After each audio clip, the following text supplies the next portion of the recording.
much that's going to do it. Oh, there it is. All Thank right. you. Got it. I told you Thomas would come to the rescue. He did indeed. How do I see Indeed. this private message that someone sent me? I haven't sent it yet. In the It'll be in chat? chat. It'll be in chat, but I haven't got it sent yet. Okay. No one needs to Okay. see my Oh, catch. come on, Bob. What? Okay, well, the this old morning guy. Good, they're both I've right. got a couple of things on the agenda that we'll start with, and then we'll see if we have time to plunge into whatever Absolutely. anyone else wants. The first item has to do with the iPhone. And in the past, I have not cast my iPhone onto the screen, but I think I've discovered how to do it. So this will be something a little bit new. I don't know what you're going to see on the screen. Mary and Randy checked it out with me the other day. So I'm hoping that maybe someone will take a shot. Oh, R2D2 is joining us. It's I'm Darth hoping Vader. someone might. I see. Anyway, Sorry, Karen. I'm hoping that someone will maybe take a total screenshot and send it to me so I know what you are seeing on your end. On my Sure. end, I just see the phone and a bunch of blank and a bunch of little people off to the side. So if you'll give me a minute, I'll throw my phone up there. Karen, may I say something a little bit? Yes. Just Before we did. start? Well, I just want to make a little speech. First of all, Karen kind of stepped in at the last minute to help us out.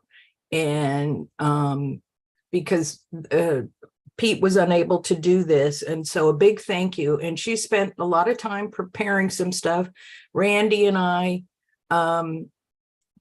talked about some things. So she's got a list of things that we kind of gleaned from your requests earlier when we did the surveys. Some of them are pretty basic because some of us get stuck on things like what's the difference between turning our device off and a reset and things like that. And Karen has just been great about trying to go through the list of things we've said, and you guys may have some other things at the end or whatever, but we tried to cover a range of topics that would appeal to a wide variety of folks. So thank you, Karen, and I will now shut up.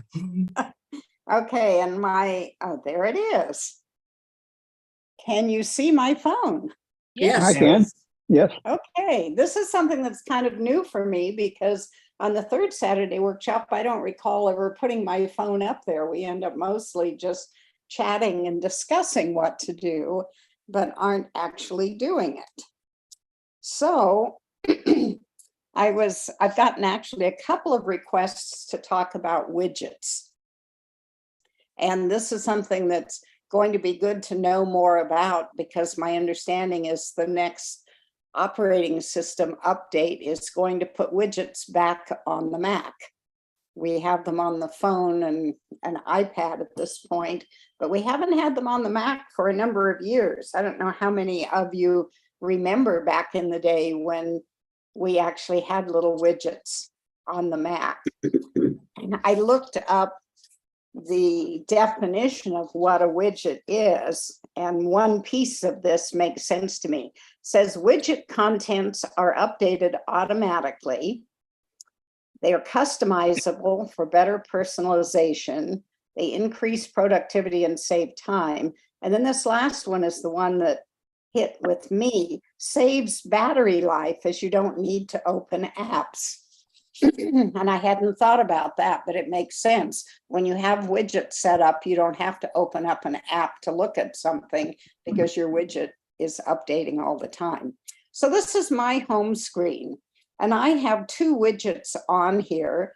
This one, the heat widget, and this one, a calendar widget. And I'm going to show you in a little while how you can set these up, but it lets me look at the temperature without having to open up my weather app. And it also lets me see a whole month. So when someone says, what day is the 24th? I can look at this and see immediately, or what is the date next Saturday? I can look without having to open up my calendar. But I also do one more widget that is just more fun for me. It's on my second page. This is the big photo widget. And this happens to be a place that I visited. I don't know why it's giving me an October one. Quite often this photo, which is a random photo that Apple puts up on my phone, it quite often relates to the day. If it's someone's birthday, that person's picture shows up. Or if it's somewhere I've been at that time some years ago, that's what shows up. I don't know why they chose this one, but just kind of fun for me to remember that trip to Italy. And so every day I just get a little nostalgic memory on this widget. So now, how do we do widgets?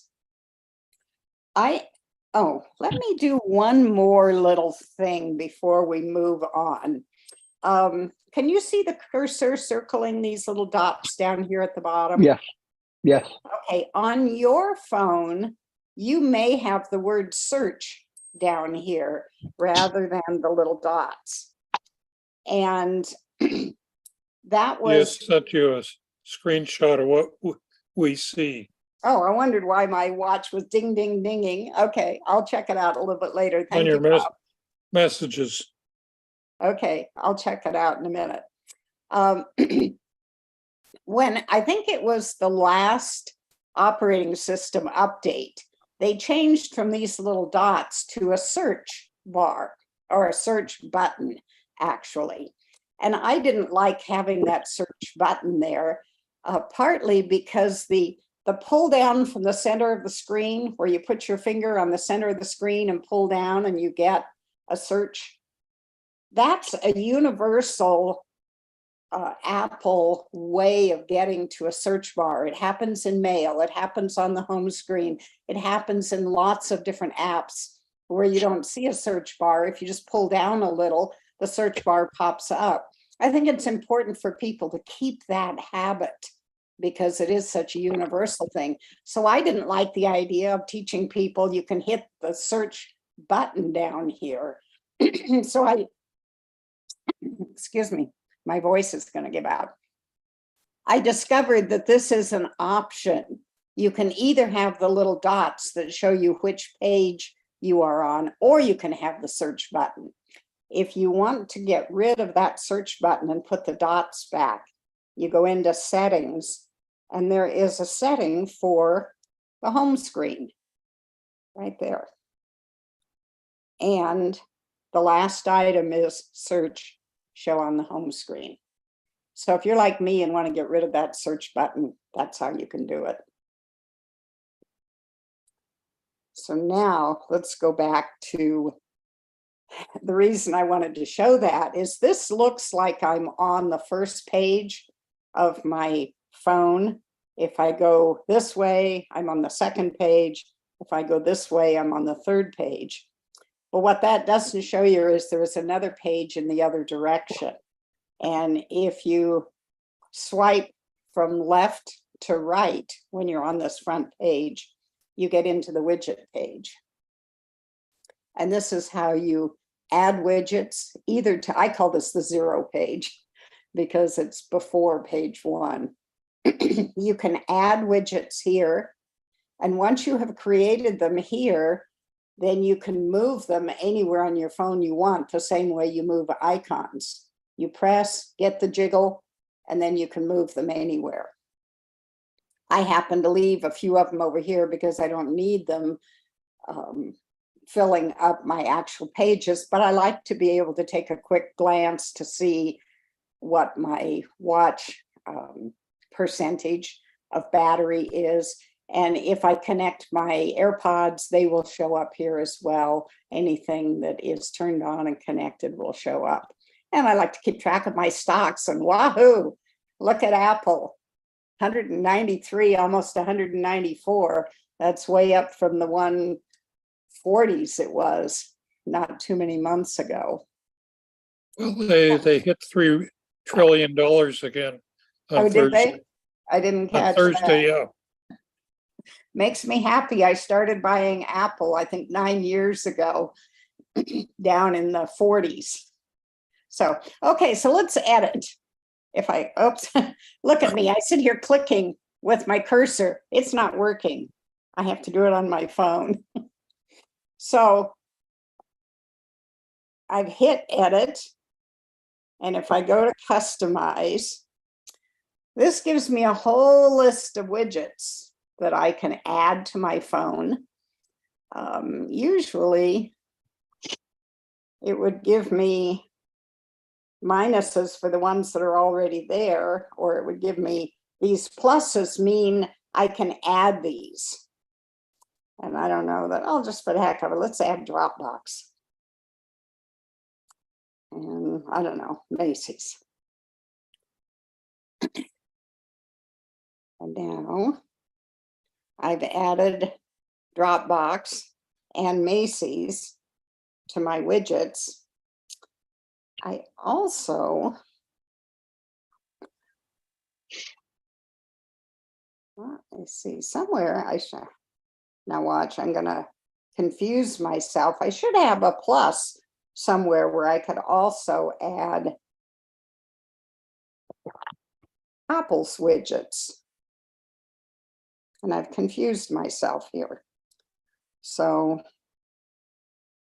there's a plus. Okay, there are, besides the widgets that I just showed you, that whole list that you can add, when you're in edit mode, there's a plus up here in the upper left-hand corner. If you add that, then you get the choices of the pre-made Apple widgets. And such as I have the calendar widget. And if I tap on that, it's going to give me several options. I can have the little one that shows my next appointment. I can have a slightly larger one that shows some future appointments. Or I can have a large one that shows the day. And and then one more. This is the one that I've chosen. That's just the month. And I've put that on my screen. Karen, Barbara has a question. Okay, Barbara, what's your question? My question is the widget that you showed us that showed the battery on your various devices. When you're ready, could you explain which one that is and how you add a device or delete a device? Okay, this one is in this group.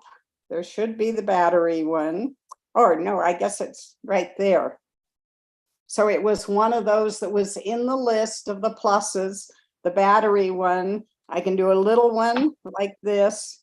I can do the 4 across, or I can do a larger one that actually shows each item.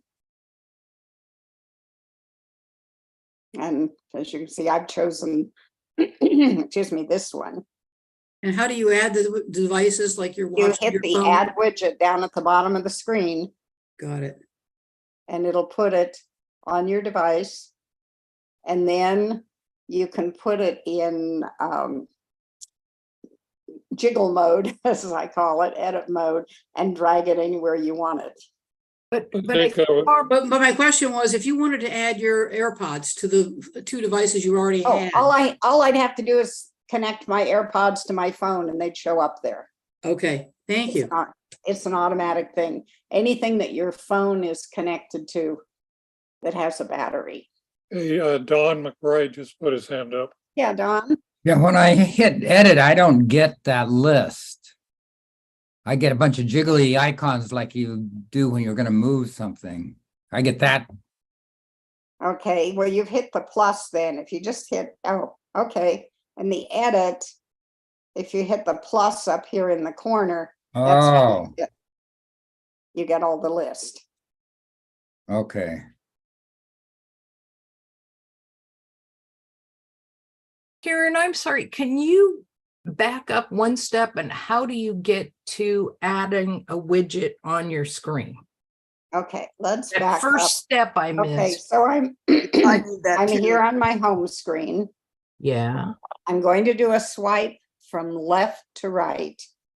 So I'm going to pull up that page that is before my home screen, not one that's after it. okay. And at this point, if I go to edit the home screen, And I did that by just let's say done. You can just press anywhere and you get the jiggles, or if you press on one of the items, you get that choice of editing the home screen. That's how you put it in jiggle mode. Now, if I wanted to move one of these over onto one of my regular screens, it's just like moving an icon. I just move it over, keep going, because I'm going to put it on the last page. And now I have that widget on my last page.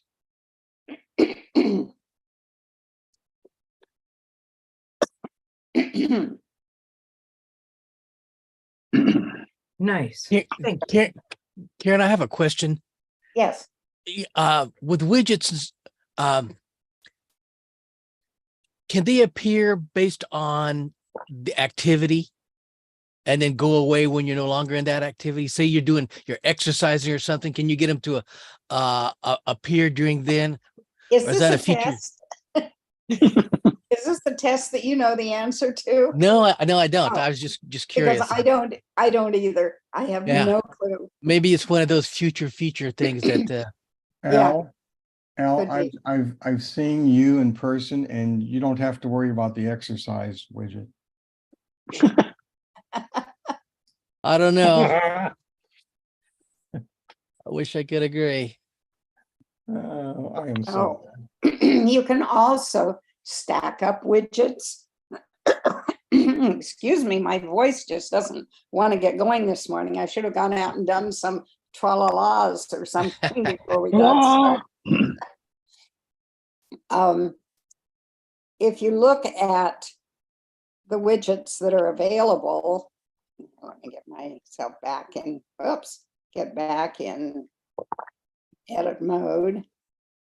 One of them is called a smart stack, and you can apparently, stack up. Automatically rotates widgets to show the most relevant information throughout the day. Maybe that would work for you, Al, where you have said that you have different watch faces for different activities. Maybe if you have different items in the smart stack, it would learn your day routine and rotate them. Just a thought that you might want to go play with. Sure. Karen, Add I it to missed the how you list. got the smart stack. I'm sorry, ask again. I missed how you got the smart stack. Mine doesn't show It was the anywhere. first item on the widgets. Yeah, it's not on my widget page.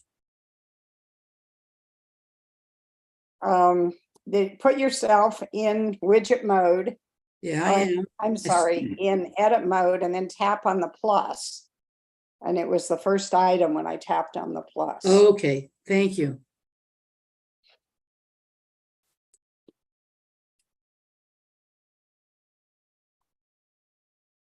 Any other questions on widgets? Well, this is Don again.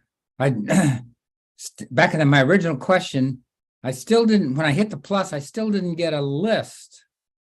Well, scroll up. My list is way below those individual Oh, items. okay. Go edit and scroll up. Everything's blinking now. And I've scrolled all the way up. I have a whole bunch of widgets in there that I don't remember ever putting in. I don't know where they came from. Your phone, excuse me, your phone comes with a bunch of them already there. First thing I did is go through and get rid of the ones I didn't want. Oh, okay, now I got it. Okay. Depends on whether I got which finger I hit it with, I guess. Oh, and down here at the bottom where it says customize, if I tap, whoops, come back. When I tap on customize, here was what I was looking for earlier. The minus signs are the ones that I already have there. And the pluses are if I want to add more. So minus means take them away. And plus means add them. And these are the extra widgets beyond what Apple provides. There are two types of widgets, apparently. And these are the third-party ones. When you press and get the pluses and do the little plus sign up here, that starts with Apple's widgets. And you can scroll down and you'll get to the third-party widgets or additional widgets. Oh, I guess these are all Apple ones.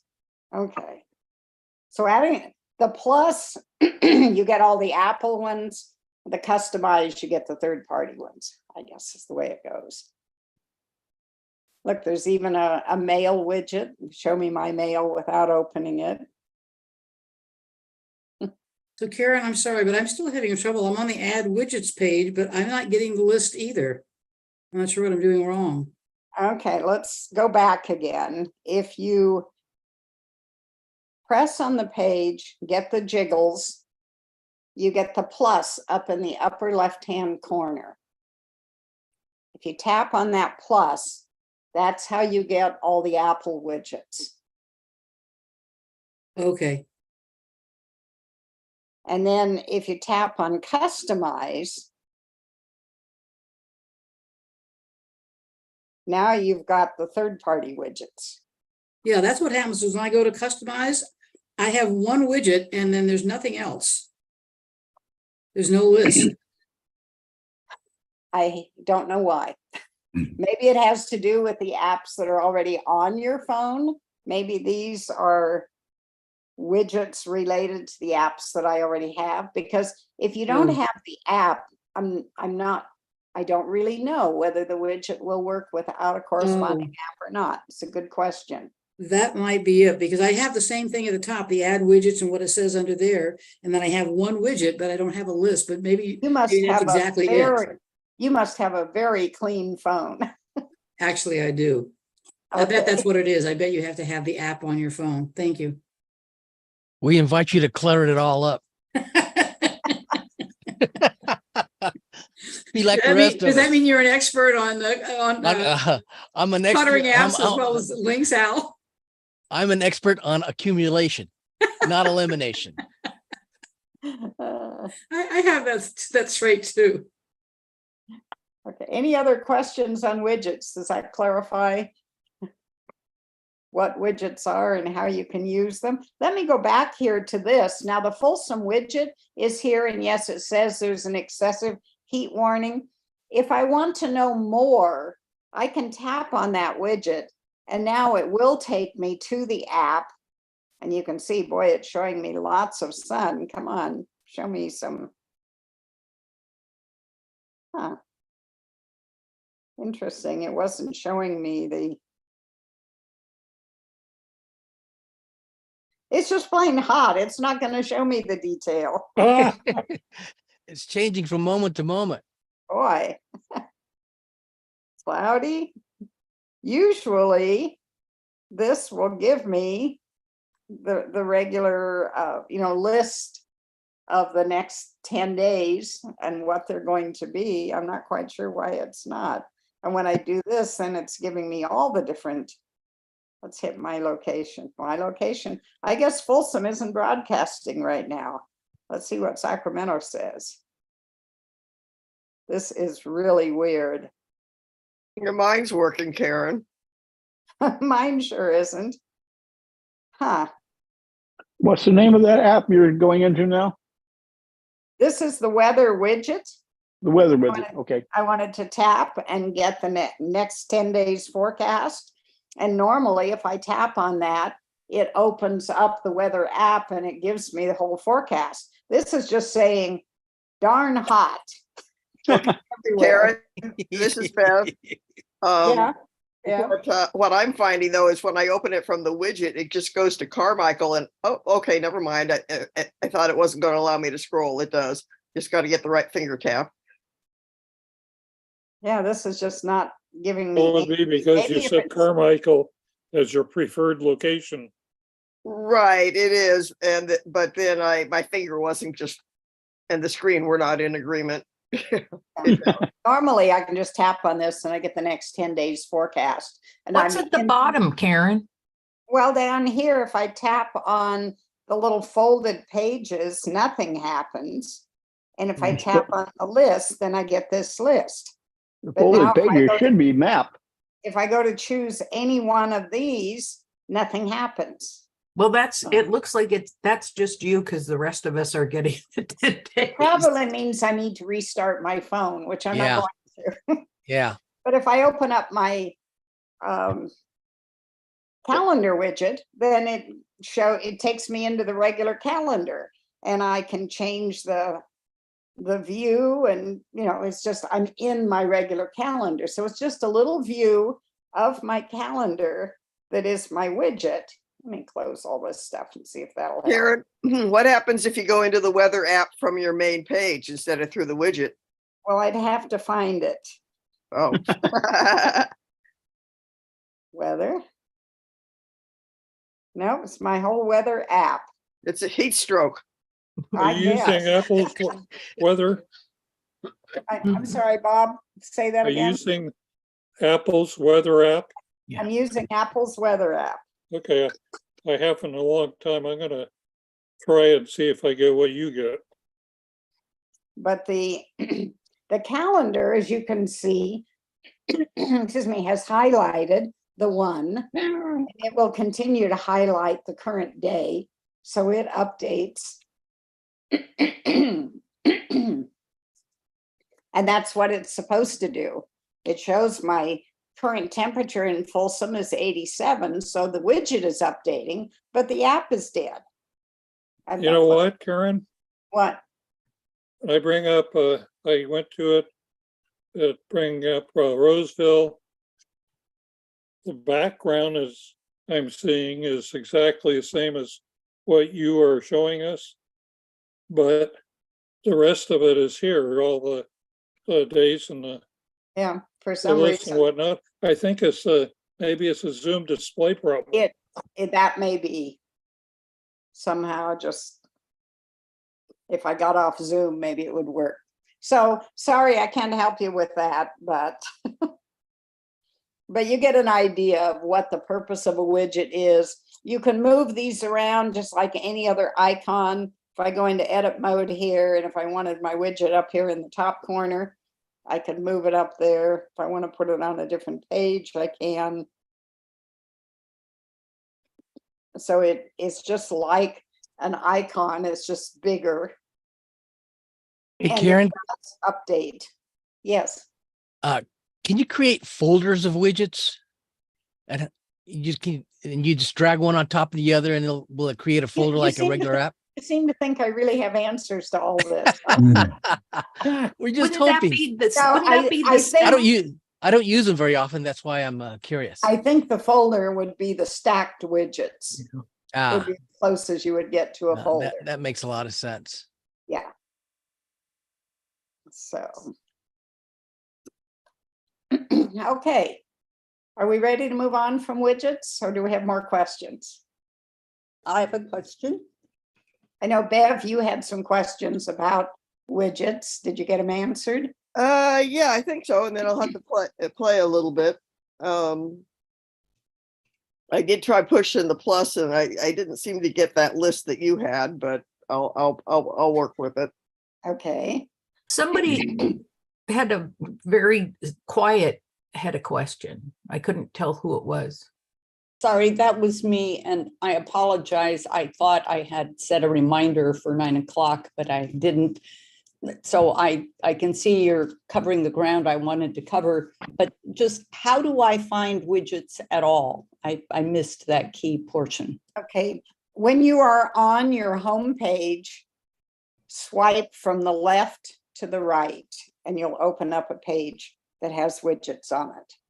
Aha. And this is only on the phone. Yes. Well, Great. I've never tried it on my iPad. Does anyone have an answer to that? I got my iPad here. Let me find out. I use widgets on the iPad. They work nice. Okay. They Better should. than on the phone. Hi, Richard. Yeah, Okay. they do swipe left to right, and you get them from the regular homepage. So when I swipe from left to right, what I get is the weather, and probably I put it there from widget land, but how do I find all the widgets that there are? Click on the edit. And then there are two choices. The plus up in the upper left-hand corner will give you all the Apple widgets. The customize at the very bottom, you might have to scroll up to get there, but the customize will give you third-party widgets. I don't see customize on mine. I get down when I have that plus screen showing. Oh, okay, press, leave, don't push the plus, just scroll with it jiggling. And the customize will be at the bottom. Ah, yes, thank you. Thank you. Okay. Ooh. The next thing I have on the list of questions for iPhones is sharing lists. And this is something we do a lot of here where I live. People share their grocery lists with their family. Their family does the grocery shopping for them and brings it here. I'm also aware of couples that will have a shared list of shopping items so that they can, whichever one happens to go to the store can make the purchase. There are a variety of reasons for sharing lists, and I had not done it myself before, and Randy and Mary and I practiced it the other day, and it did seem to work. So if Randy is around, I can't see him in my little list of Yes, here. people, but if he's here, we'll give this a try. So we open up, it's in the reminder app is the one that I'm using, and I like that one because once you have finished an item, it'll go away. I'm going to create a new list. Down in the bottom right-hand corner, you can add a list. And I'm going to make one and call it a workshop list.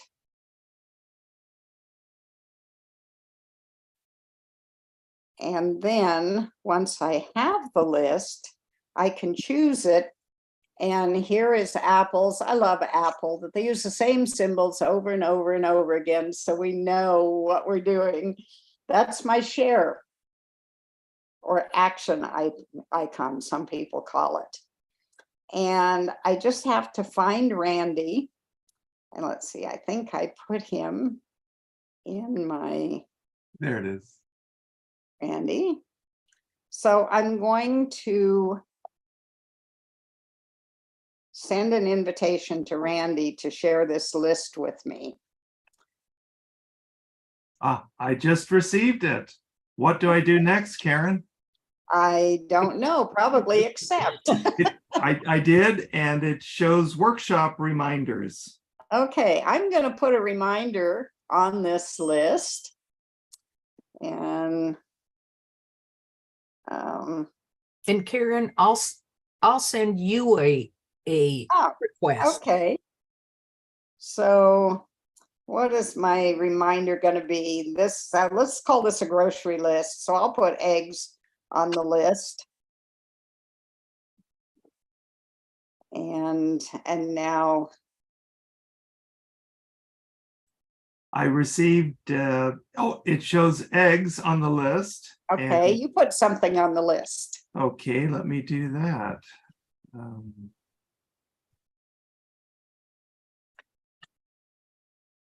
Oh, you took the eggs off. Oh no, where'd it go? Not intending. You must have bought them. Yeah, yes, they're in the refrigerator now. Okay, tap on the new reminder at the bottom. Okay, new reminder. There it is. Oh, that okay, excellent, excellent. So, okay. Oh, just a minute. You know, we had this down the other day, didn't we? Okay. Okay, so I've got workshop new. There it is. Okay, I want to add bread.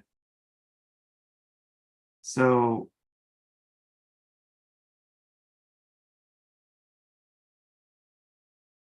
okay, I added bread, add note. There, There it is. and it just popped in on mine. Okay. I'll put the eggs back on because I Oh, didn't yes, like we the need ones the you eggs. bought. Especially if we're doing French toast. Yes.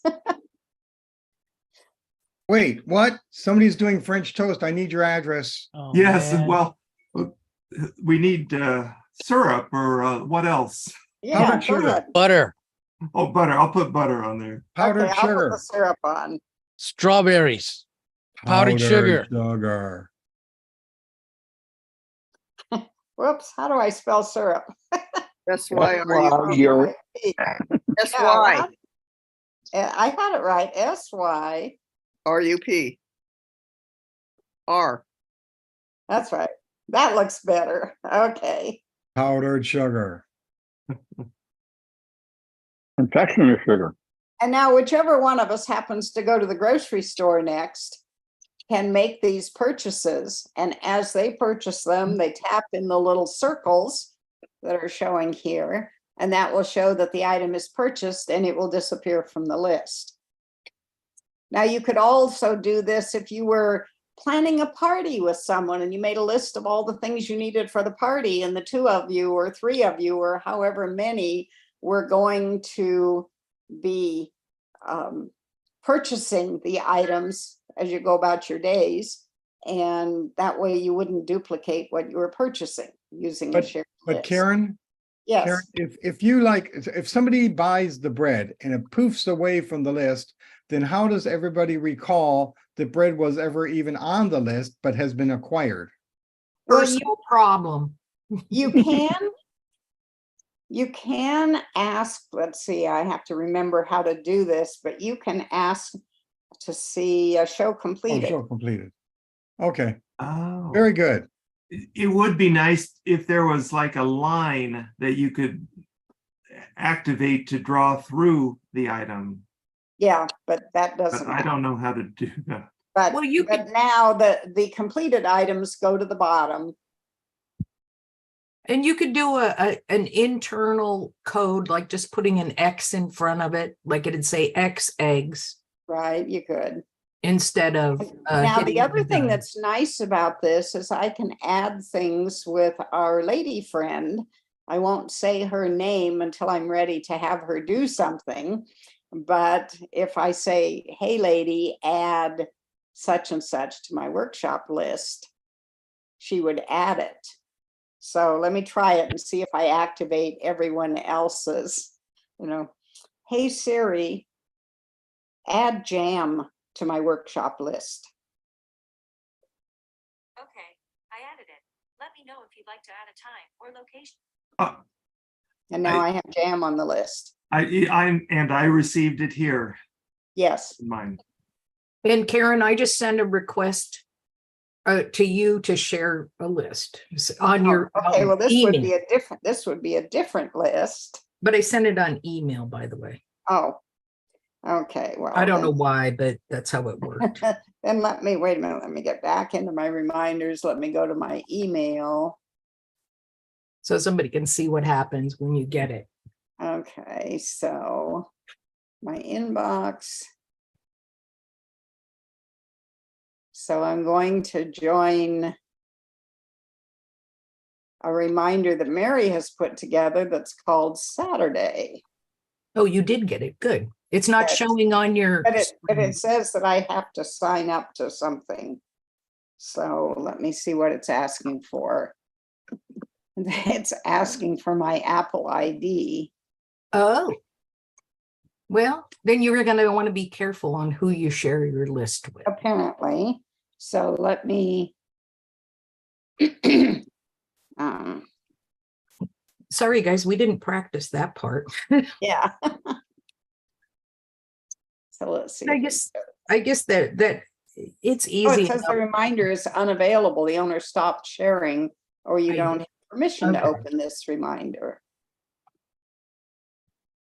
Let me It try did this. go again. through. I think there's something going on here. It says pending here, so forget that.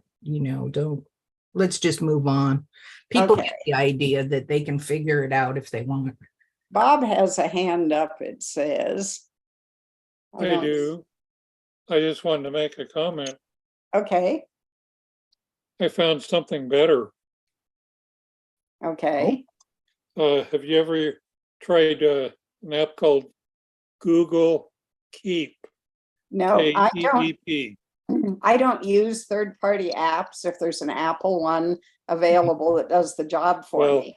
So, What reminded me is Richard's question, how do you know what has already been bought? You know, we said the bread already got bought, so it disappeared. Well, under Google Keep lists, it just drops down to already done part of the list.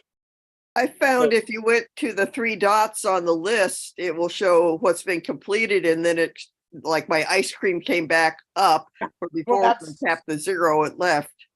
well, that's what I did. I went to the Yeah. 3 dots and I chose show, well, now it says hide completed because I chose show completed. And so Business it has a shows all the hand up. items that have been completed. There is another list that I used to use a while back that would keep a database of things that you have put on it in the past. So it was easier to add things to it. But I find that using Siri to add things is so fast and easy.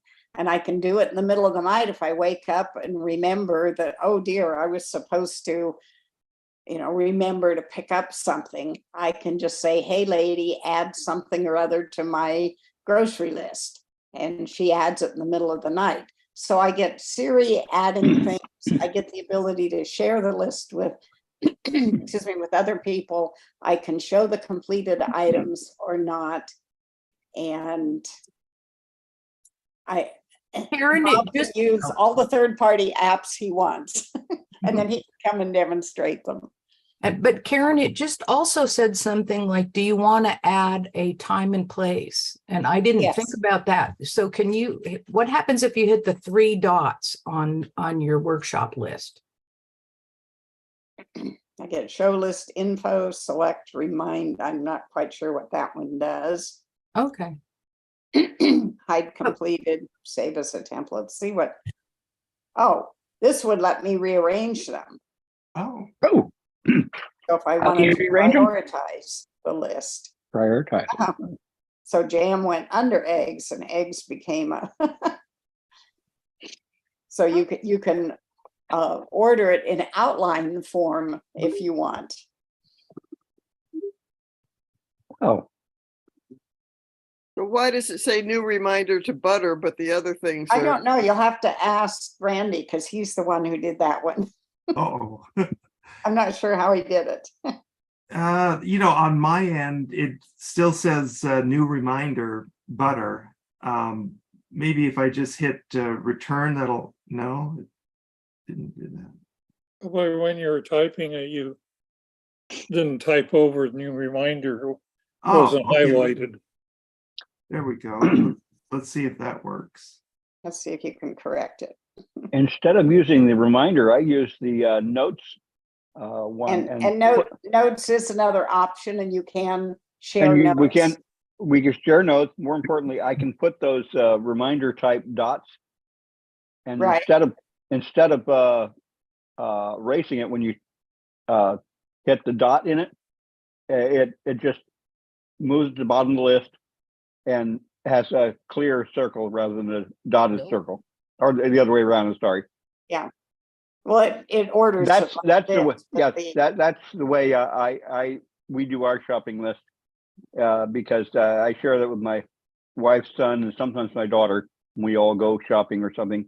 Yeah, And I think that way anyone can add to it. notes can definitely duplicate some of the things that reminders do. I just happen to be used to using reminders because Right. I use it a lot with Siri. And Yeah, it's partly unfortunately, because I'll be laying in bed at night and I think, oh crumb, I was supposed to call Susie Q. And I can just say, hey lady, remind me at 10 o'clock in the morning to call Susie Q. And she just puts it in my reminder. And also when I get confirmations for doctor's appointments, if I just, say, add this to my reminders, it'll put it in. There's just a lot that makes it easy for me. I haven't gotten in the habit of using notes for reminders, but my understanding is it works in a very similar way. It does. Except Notes does not have an easy action button, so that I don't know how you share Notes. So that's a whole nother issue, because it doesn't have that little share thing at the top. Somehow I'm doing it, Mary, because I'm sharing with my wife and with I know my you can brother. share notes. Here, I- I've Yes. got notes. I don't Yeah, know. it has a share button. Mine It has does. a share button. Okay, mine does Ma- not, but what the heck?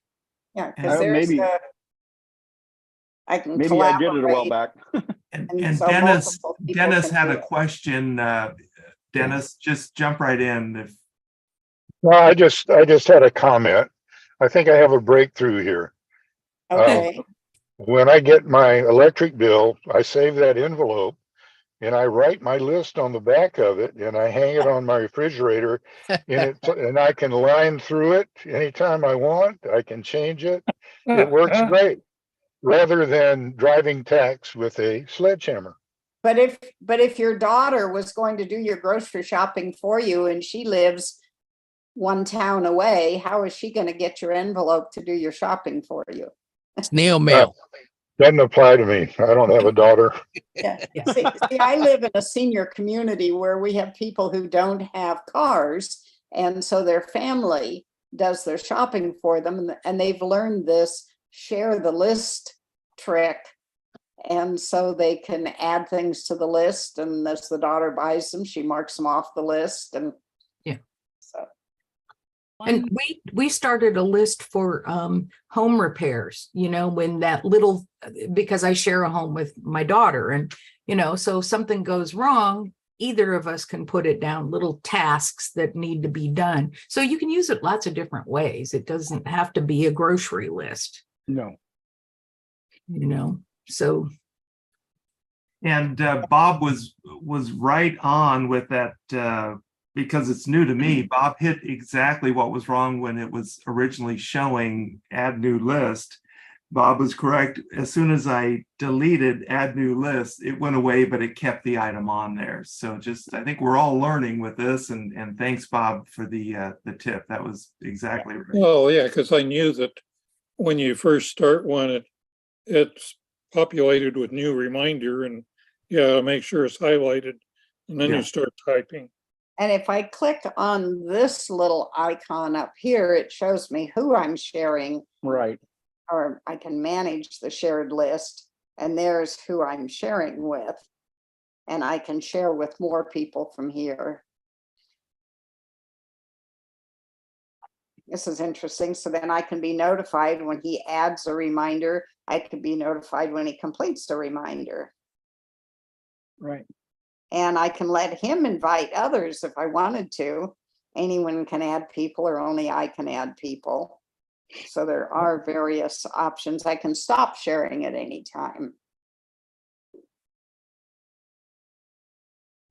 So, and any other questions about sharing? Mhm. Okay, the last thing I was asked about on the phone is in the Photos app. Isolating frames in live photos and movies. Something that happens more often than it probably should is people take live photos when they don't intend to. And so you end up, a live photo actually records 1.5 seconds before you hit the shutter, plus 1.5 seconds after you hit the shutter. This tells me that your phone is actually prepared at all times and focusing. And so it's buffering what it's seeing. So when you hit that shutter, it's got 1.5 seconds already in that buffer. So now you have 3 seconds worth of picture. And in a second, if you can take, we could go and count them, I suppose. Instead of one picture, you've actually saved like 12 of them. So these are a bunch of pictures that were live photos. Some of them you intend to be live. This is one. whoops, that I wanted to be live. Now, that's not a video, that was a live photo. So that one I'll leave live. It was intended to be live. But let's say, here's one that's just a picture of something. There's no reason for it to be live. And apparently, I just didn't have the live off when I took that picture. And so it is using up, well, I only have about 3 down here, but you can see down at the bottom. Oh, you can't see. Oh dear, this is one of the things that happens when you try to share photos. It doesn't show you everything that I'm seeing. It'll show you the live portion of this, the fact that it is live, but it won't show you the edit. Oh, I'm not going to be able to really show this to you.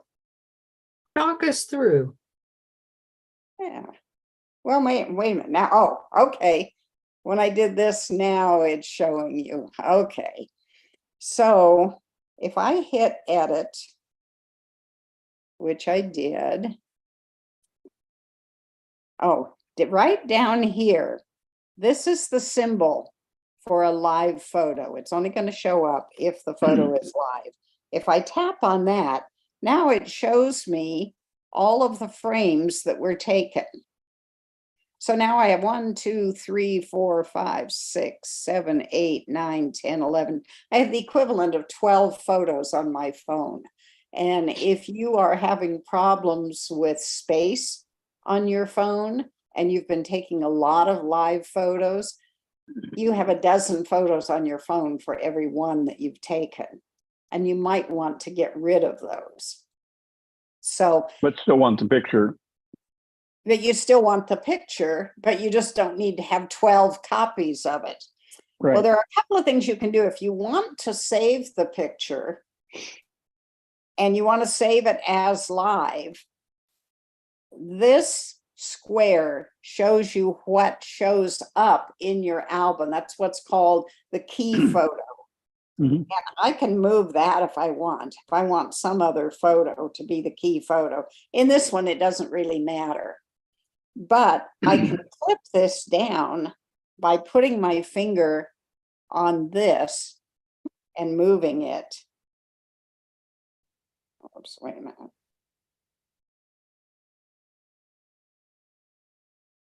I can actually clip this. I can only clip it this way down to 2 photos. Don't ask me why, but that's all I've been able to do. And if I say done, now I only have 2 photos on here instead of 12. If I really want to get rid of even more, under the edit button, see, now you can't see this. It's funny, if I go into edit, then suddenly it shows up for you. Now we can see it. Yeah, now you can see it, but when I was just looking at the whole picture, you couldn't. I had to hit the edit button before it showed up for you. This symbol is kind of a new one. It took me a while to figure out. This is a markup symbol. And you'll find it in email. You'll find it in lots of editing things. When we get into preview a little bit later, we're going to run into this. If you click on that, you get this. Markup turns off live photo. And it turns it into a still photo. And now I only have 1 photo. Once you save it. Yeah.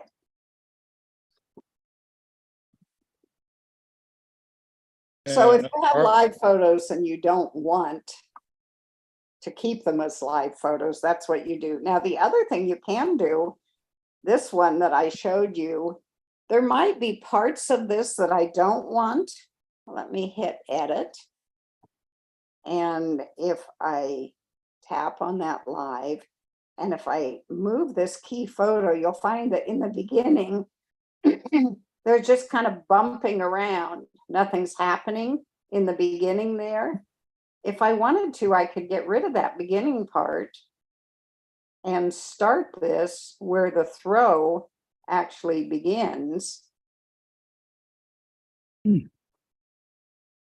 And then I wouldn't have, I'd be down to like 5 maybe, but I'd still have the throw, which is what I wanted. So you can also clip. And when I hit done, Barbara has a question. okay, and see now I got rid of that jiggling around in the beginning and I have just basically the throw. Barbara, question. Yes, I can't find the live photos that showed up when you were in your albums. I'm in my albums and I don't see those anywhere, but Okay, in the albums, you have to scroll down below your albums, below the people and places, you get to media types. Right. And you can see I have 2, oh, you can't see those. I see it. Okay, I got it. Ah, we seem to be frozen on that live photo. How did that happen? I may have to go out and come back in because you're frozen on that one photo. And if you're, I don't know, I end up with like 1,000 live photos and I didn't know that. And they Right. definitely need to be trimmed down to save some space. Yeah. Okay, I'm going to have to probably log my phone off and back in because it's frozen on this photo and I'm not quite sure. Aaron, see if you can just flip up that one app and keep the phone on. See if that works. Well, let's see. I have it queued on my screen here. Okay. If I'm on my iPhone, of course, down at the bottom, I choose the albums tab, the third one, and then scroll down, and then it gives you all these media types. One of the third media type down is live photos. And then I have, as you can tell, a whole bunch. And some knuckleheads. Now we know what you're going to be editing during the boring parts of your show. And this Willie Nelson concert. Very good. And Bev has a question when anyone's available. Okay, just I can't seem to get my phone to recognize the Zoom thing. I'm trying. Well, let's go ahead and answer some questions while I wait to see if this shows up.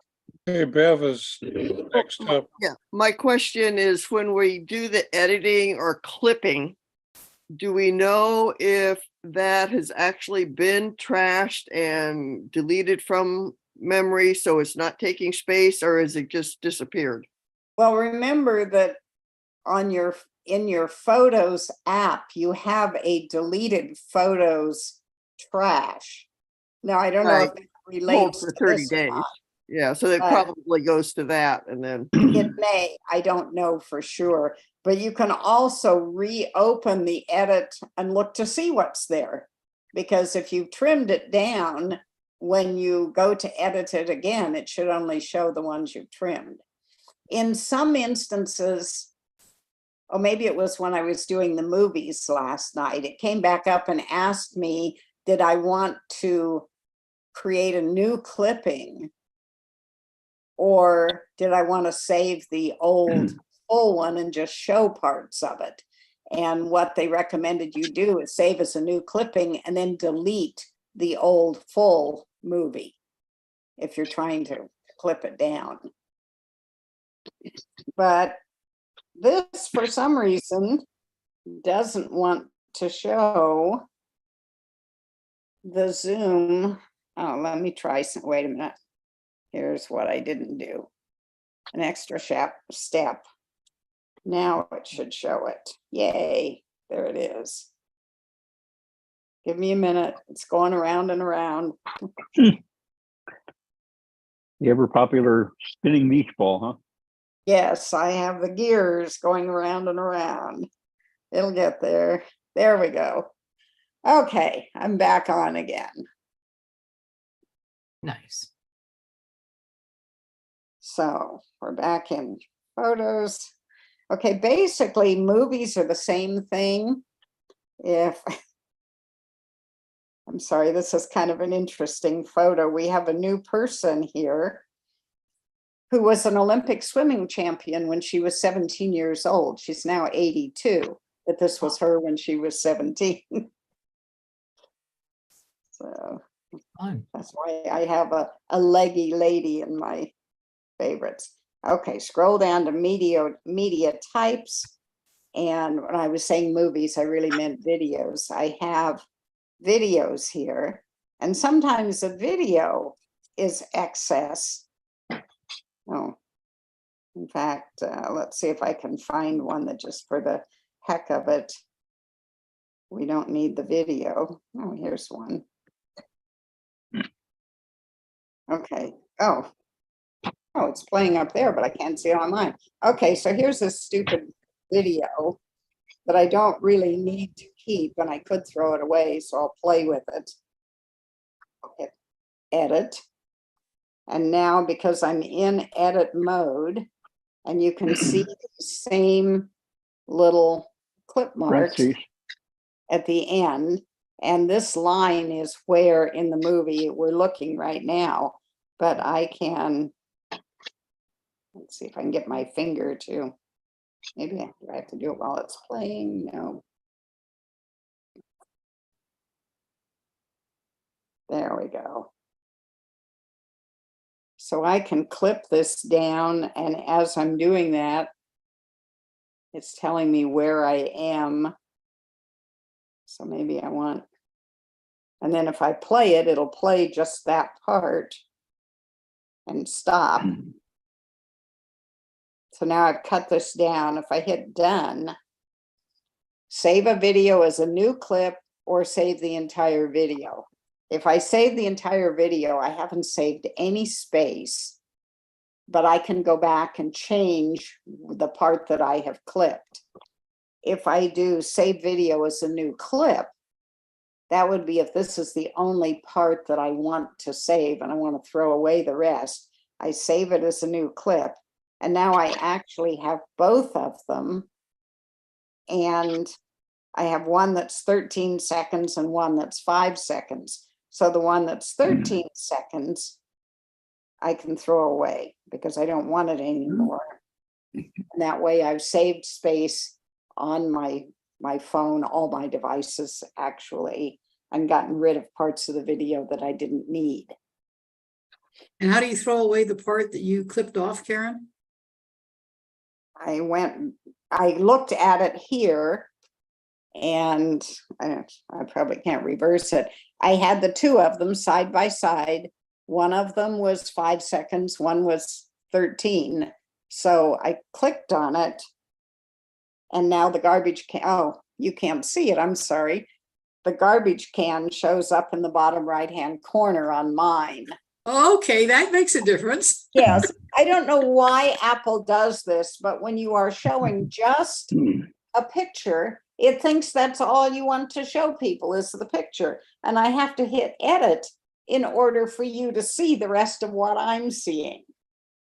And there isn't a garbage can here. It's when I was done and I opened up the picture so that it was the only one on my screen, the garbage can showed up in the bottom right corner.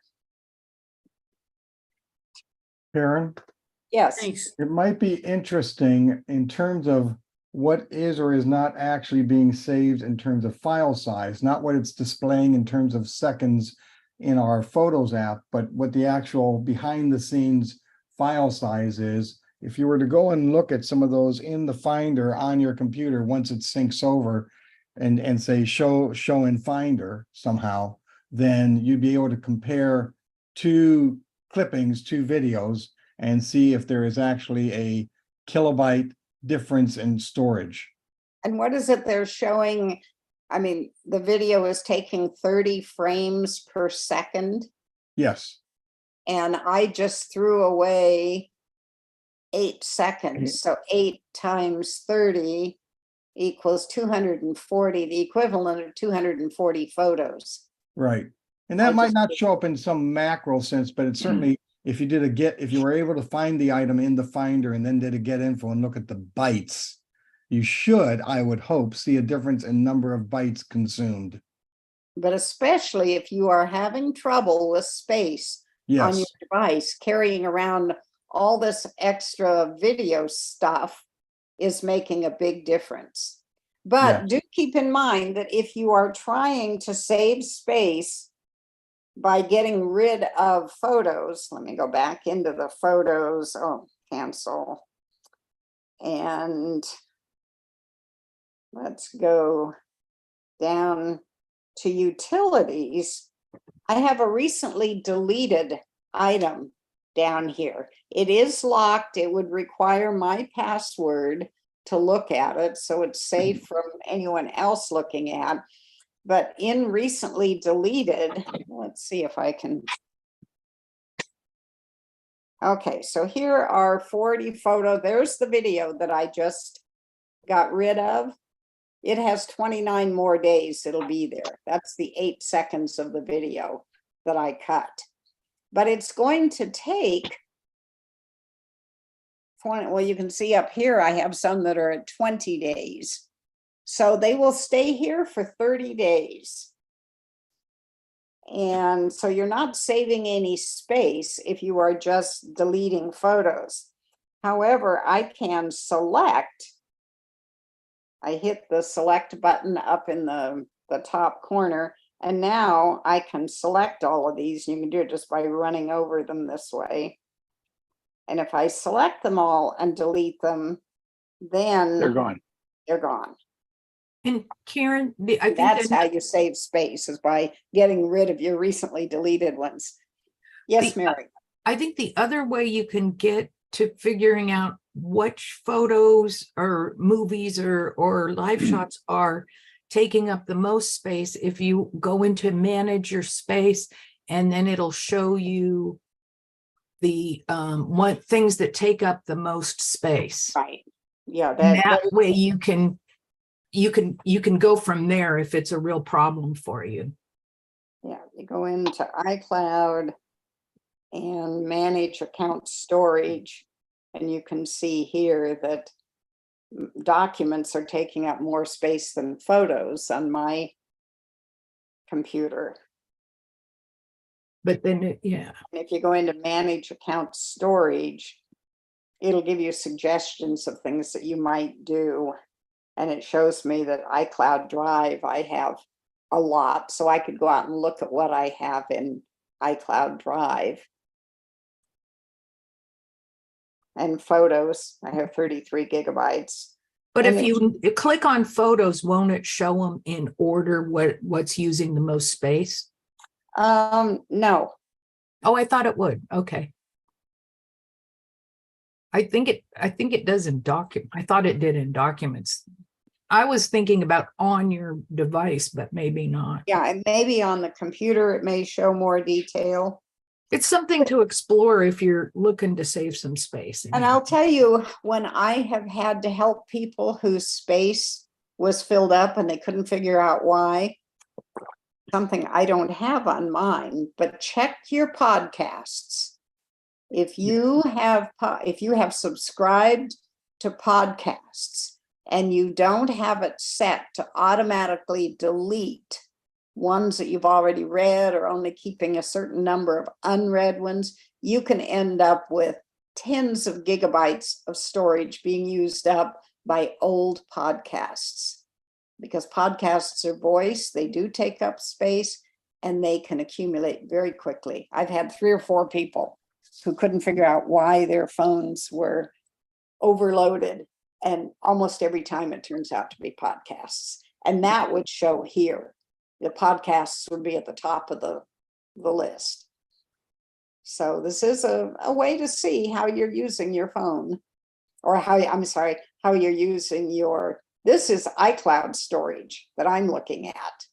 Now, if you want to see what your phone storage is, it's in settings. General.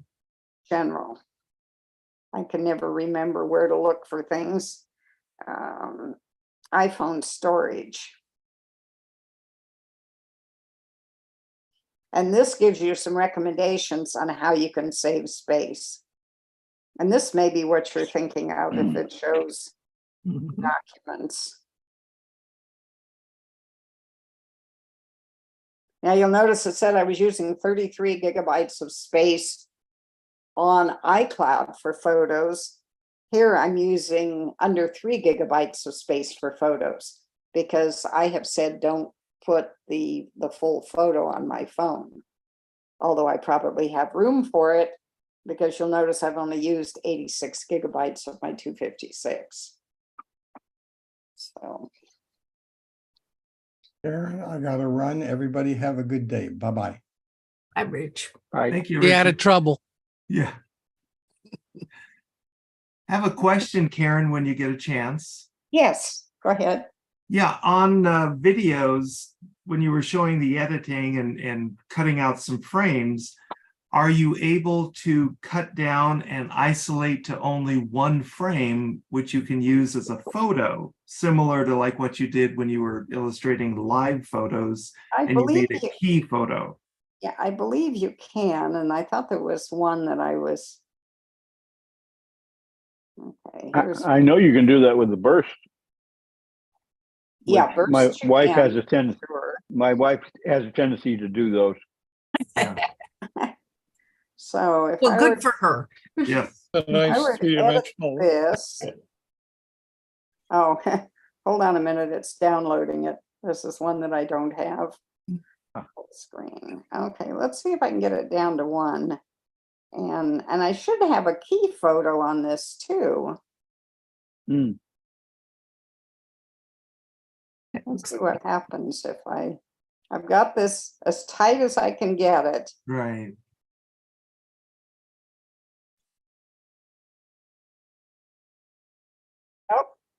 Oh, it still has a tiny little bit. Let's edit it again. Oh, yeah, see, it still had some. It didn't take it all. And now it won't let me. Maybe there's a minimum because it's not letting me clip anymore. Good question. I'll have to do some research on that. Let's see what it shows up here. Edit actions, no.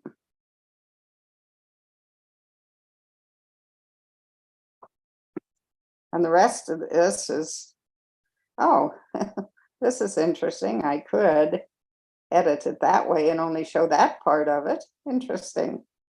And I'm down to 1 second apparently. In case you haven't guessed, I'm in a helicopter here. So, okay, I got it down to 1 second, but I didn't see any way for it to let me make it smaller than 1 second. I'd have to do some research to see if there is a method for doing that. Good question. Well, thanks, Karen. That can save a lot, though. Yeah. I mean, just plain getting rid of duplicate photos can be helpful, but that's only one frame. It's when you can cut down your live photos or bursts. I don't even know if I have any bursts back in here. Whoops, did we see any? I used to be really bad about, yeah, I do. I have a few bursts. So let's take a burst and edit it. And interesting, but I think I hit that markup button again. Oh, it didn't give me the warning this time though. Has anyone cut down a burst recently? Can you tell me what I need to be doing?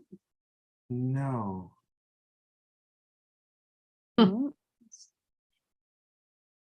I I'm found not, holding, but go ahead, sorry.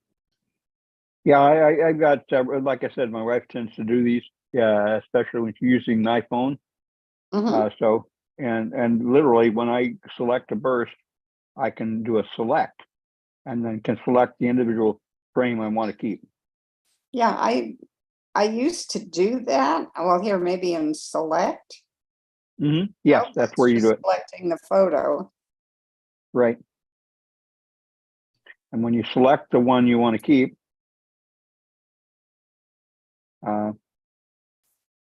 done. And let's see. Oh, there I'm we trying to go. remember. Okay, on this one, I hit select, and here I have 1, 2, 3, 4, 5. Uh-huh.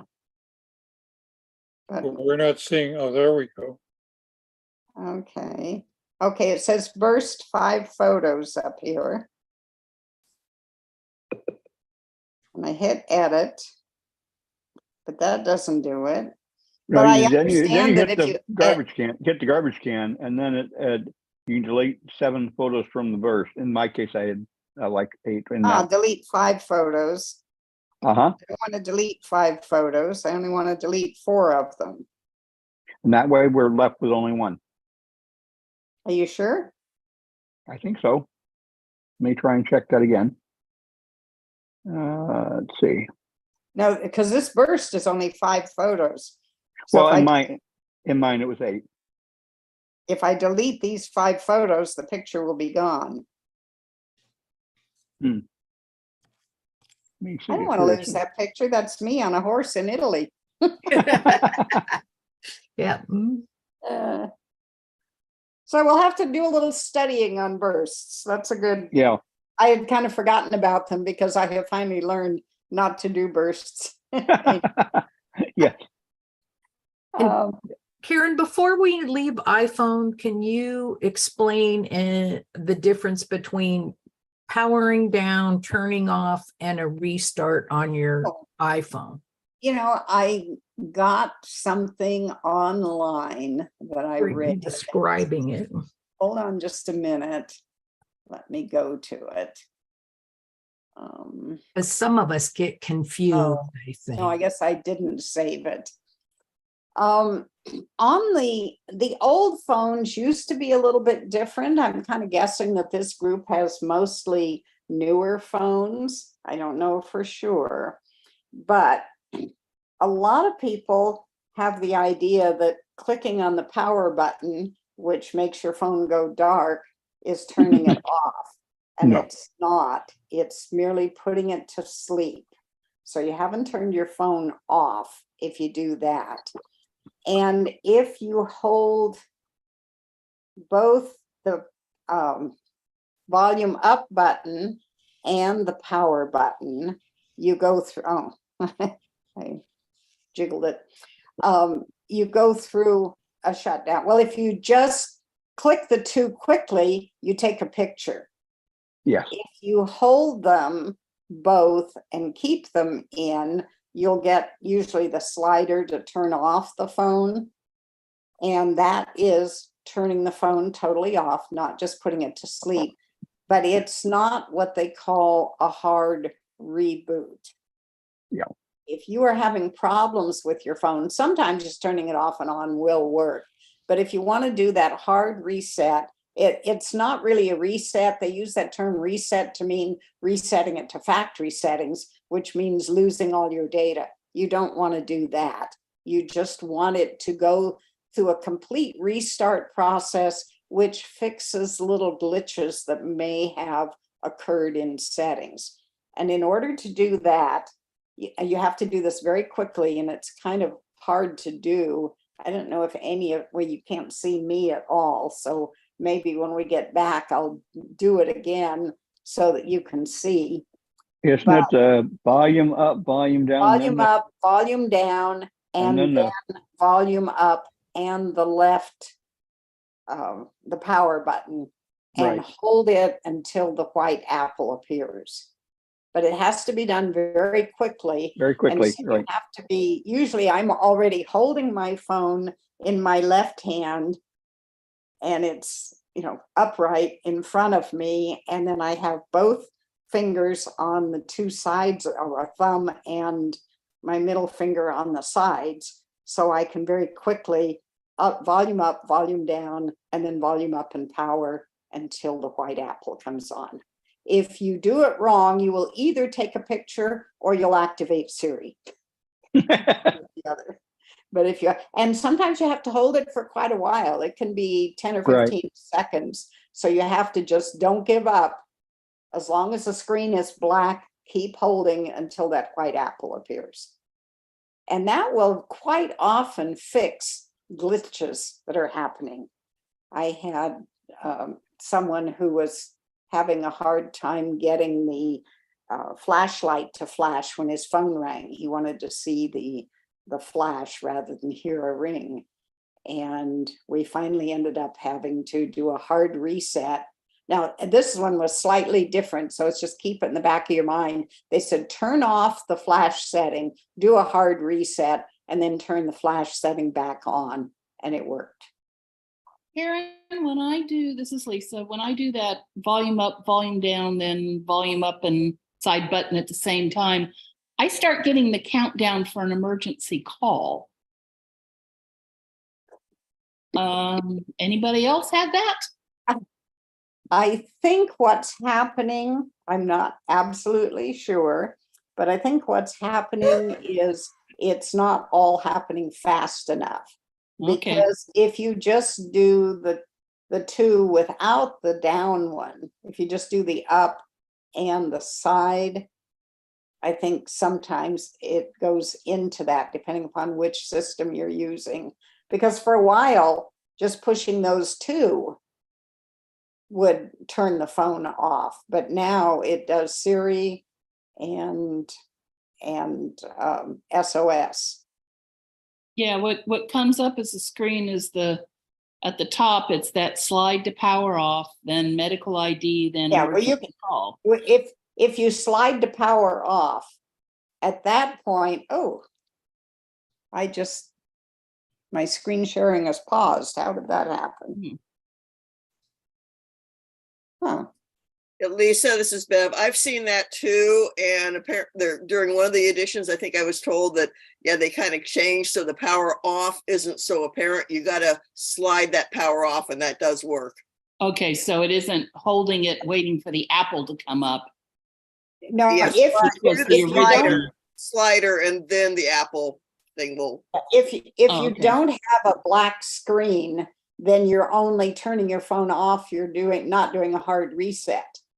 And so when you get that countdown, you also have the slider and you push the slider and you've turned your phone off. Yeah, but I if you're don't, gonna but do a I don't hard- get an Apple with that.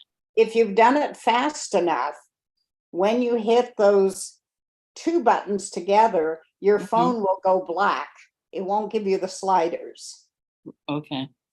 So the only time that you want to keep holding it is if your phone has gone totally black. But if you haven't done the sequence fast enough, you get what you're talking about, which requires you to do the slider. Well, I'm just not fast enough. That's So, Karen, how often? And they have changed it a little bit over the last several systems. And so you might want to try Googling it and be sure you're looking at the right combination for your model phone and probably look at the settings for the emergency SOS feature. Al already has a link. Okay. Okay, Al already has the link up. What would we do without Al? So about how often should one at least turn the phone and the iPad all the way off? Do you suggest doing it once a month or so, or what's the general wisdom, guys? You know, for myself, I don't do it at all. I never turn my phone all the way off unless something has frozen, something refuses to work in settings. You know, if I'm having a problem, I do this hard reset. Okay. But other than that, I never turn my phone off. What do the rest of you do? Hola. Hola, Dorian. Sí, sí. Here, I'll mute. Okay. Done. Okay, thank you. To answer your question, I really don't do the hard reset very often, only unless something goes wrong. So that's what I do. Yeah, but it does take me 2 or 3 times to do the volume up, volume down, and hold the side button on the right until I see the apple. It usually takes me 2 or 3 times and then I'm good and I got it. So don't give up. It is a little tricky on the timing, like Karen has said, but volume up, volume down, release the, those two. It's just one and then on to the next, volume up, Right. then do the volume down, and then hold the right side button until the apple comes up. But again, it takes me 2 or 3 times. Things will vary. And Bob, do you ever do it? Do you ever reset your stuff? Oops, have we lost Bob? I can't see Sorry, it. I muted myself. Only when I have a problem, just like Rand. Okay. I have people in the room, so I'm staying muted. Thank you. Okay, anything else on the phone while I've got it up here on the screen? Crickets. No. Okay. Oh, we had something, Karen. I think it's more of just opening up under the hood of the operating system. But there was something I put in the chat that was, is there an app or is it in Finder somewhere that you can look at the file structure? A comment had come in and the comment was, it's extremely easy in Windows. Can you move files or subdirectories with like a drop and drag in Apple on our OS and or iOS? Yeah, the OS, it's super easy. Yeah. iOS, I don't move. Well, the only files I have on my phone are in this files icon, which is really my computer. And I do all my filing on my computer. But I think you can move some things around. Let's open up this files. Oh, I don't want Dropbox. I was trying to decide whether to put Dropbox on my iCloud or not, and I decided not to. So I can browse through what's in my files. And this shows what's on my phone. Interesting. I think Bob may have answered that. Bob White may have answered that in the chat, the Finder. So maybe the easiest way to go is just using the overall Finder and just navigate through that. Would that be also what you'd advise, well, Karen? on my Mac for sure. But this files icon on the phone, this showed up a couple of systems ago, and I am just amazed at how easily I can get to anything on my computer when I'm out somewhere with just my phone. I want to show somebody something, a document I've been working on my computer. I can go into this files icon. And this is all the recent stuff that I have done on my computer, including, let's see, that hasn't been, this one. This is an old file that I had forgotten I had, and I was looking at it yesterday, and it's a list of keyboard shortcuts, but from way back in El Capitan.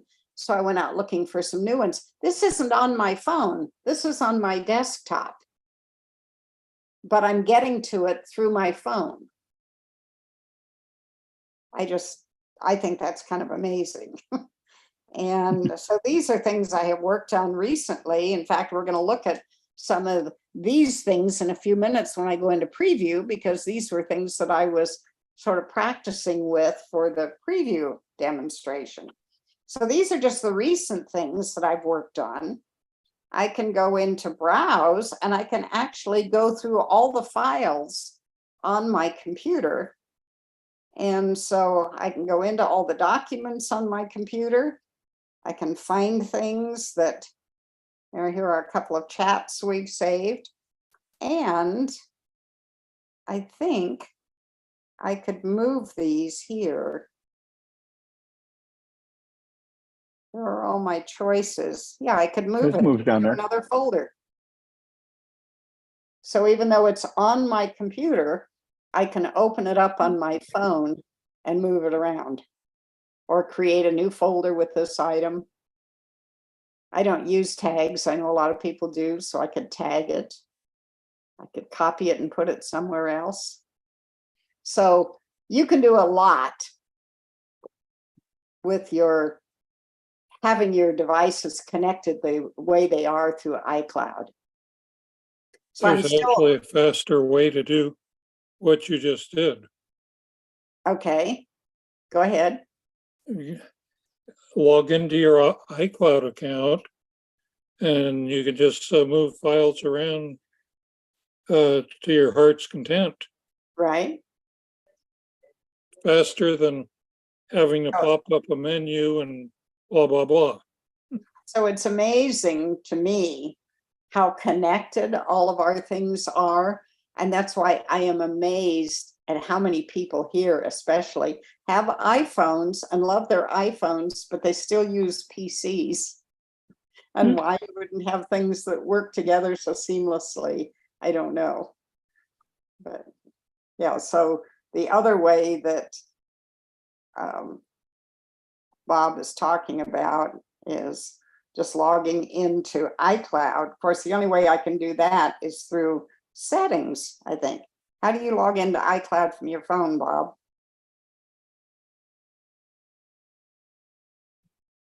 Yeah, I think it's settings. Yeah, you can go into settings, and this is iCloud. And it's where you're, there it is, you found it. This one. I do it from Safari, but Oh, okay. So you go from here and choose iCloud. I do it on the computer. I don't. Oh, I don't thought do we, it on the no, we're phone. talking on the phone. When you're on the Right. phone, how But do you everything move? you do on the in the iCloud is reflected on all your devices once you're done. Right. And the question was, how do you do it on your phone? So if Plus, I don't know if it sounds to me, Karen, like you put all kinds of things in the cloud. I'm selective.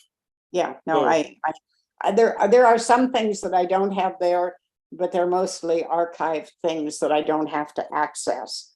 But, I did a point paper the other day. It's on my computer. I was down in the social club and somebody wanted to know whether we had something in it.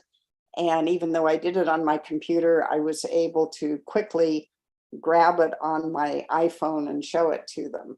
And I did it through this Files app. So that's what I do with it. I can go to the recents and pull up things that I have done recently. So how many of you are using that Files app? Do you ever go to anything on your computer with it? Yeah, I have, yes. It really is amazing what's available. It does mirror fully what's in the full iCloud. Right. And I find it handy at the grocery store when I think I know what I'm going to make for dinner that night, but I can't find the ingredients. So I pull up another recipe because I've got my recipes in file and or double check something like, I don't think they mean 2 cups. and this is also, stuff that's stored in iCloud, my various numbers things. And so, well, should we move on to preview? Just one comment before you Yes. go, just to follow up on my earlier question about the hard reset on the iPhone. Apparently for the iPhone 11 Pro, you hit the volume up, the volume down, and then the side button. You don't hit the volume, the side button The two and together. the volume control at the same time. Okay, And that'll get you to the black screen, and eventually the Apple logo will come up, and then you're done. So, okay, clearly I well, haven't done it for a while. I thought it worked the way everybody else's phone did, but apparently. No, that's the way it did the last time I remember doing it. So Yeah. you're saying volume up, volume down, and then the side button by itself. Hold Correct, it in until the apple appears. correct. Yeah. Excellent. Just have to remember, up, down, across. Yeah. Okay, It's just that if you do this on an iPhone 11 Pro anyway, if you do the side button with either of the volumes, you're going to get an option for an emergency call and the countdown begins. okay. It's just Well, a little frightening. thank you for the research, Lisa. Excellent information. So, are we through with the phone for now? Sure. Okay, let's stop sharing that. And I will go back to sharing go to sharing my desktop. And now some people ask me why I do it this way. Well, let me open up something different. What I'm going to show you, a lot of these things can actually be done in photos. One of them can't, but one of the things can, or most of the things can actually be done in photos. But there are times when you don't necessarily want to put a picture in photos. You already happen to have it on your desktop, or someone sends it to you and you want to make some adjustments to it without bothering to store it in your Photos app. And it's just interesting to know that Preview can do a lot of these things. Just a minute, let me move. I got my people bar changed and I don't know how to change it back so it's not in my way. There we go. Okay. No, that's not doing it either. I've got people on top of my stuff. Okay, so Preview has ended up picking up a lot of the features that are in Photos and in some other apps. And so I just want to demonstrate a couple of them to you to give you an idea of what all it can do. This particular picture is my granddaughter's wedding a number of years ago. And as you can see, the faces are so dark. The people are in silhouette. It's a lovely picture and with the water showing up beautifully, but I can't see the expressions on the faces. So within Photos, I could do things with that, but I can also do it within Preview. We have something called Adjust Color. And when you bring up Adjust Color, it gives you a whole series of changes of things you can do with this picture. Now, the first thing that some people want to do is to adjust the exposure so you get the faces showing. But if I start adjusting the exposure, the faces come up, but look what happens to the water in the background. No. Suddenly I've lost all the water in the background. So that's not something I want to do. What I use a lot with photos, because I end up with a lot of photos that look like this because people are standing in front of windows or whatever, the shadows down here only lightens the dark parts of the picture. It doesn't lighten the light parts. So as I do this, watch the faces come into view, but I'm not losing as much of the water. I still have that nice water behind them, but now they're not so much in silhouette. Okay, so I've fixed that part of the picture, but now there's more ocean and rock and what have you than there are people, and this is a wedding picture, so I want to crop this down. So I'm going to crop it to something that is more wedding. And I use a Command K. It's probably up there in the menu, but Command K is what creates the crop. And now I have a picture that is more like a wedding picture of this couple. So now this next step is something that I can't do conveniently in photos. And that is another tool adjusting the size of this photo. If I wanted to post this photo on a blog somewhere on the web, or I just want to print it smaller or whatever, let's say one of the blogs that I belong to wants their photos to be no more than 800 pixels wide. I can change this to whatever I want to use, but because their requirement is pixels, I can change this to 800 pixels wide. And because I have said scale it proportionally and resample, it's actually reducing the size of the photo. So it went from 701 kilobytes to 323. So it's cut the size in half. And that's something that Photos doesn't let me do. Photos will let me crop to a specific size, but it doesn't let me adjust the resolution while I'm doing it. So now this picture is the right size to post. The color has been fixed, the cropping has been fixed, and it's all been done in preview. I didn't have to go into Photos to do it. And Karen, could you cover, you've got this photo in preview, and now you want to insert it into an email that you maybe already have in progress. Okay, if I save this, let's see where I saved it. I think it's over here in preview in my folder. So let's see if this is, let me sort these by time. So, okay, so there's the one I just made.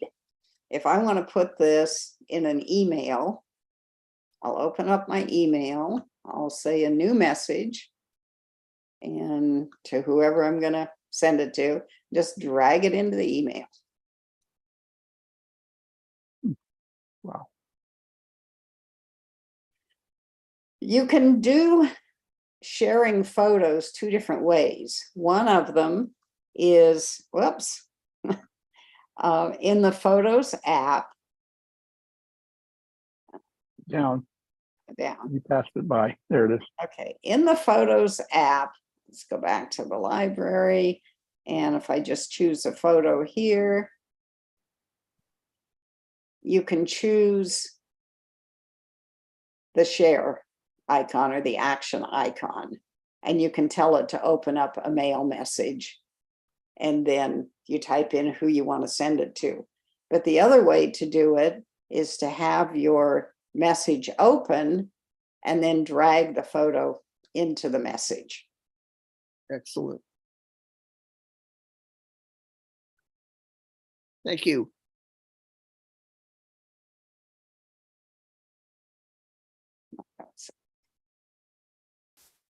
Okay, so that's Photos, reducing the size, cropping. Oh, here's another fun thing that you can also do in Photos.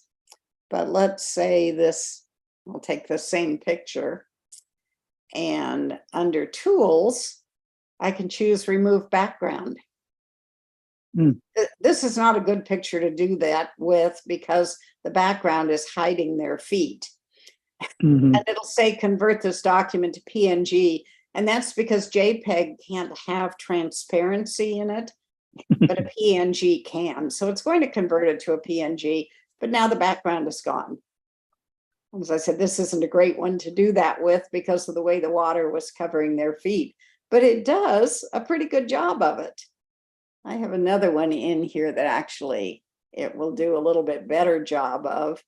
And this one I find interesting because I go to Tools. Oh, now it's showing, but the first time I did it with this picture, remove background was grayed out.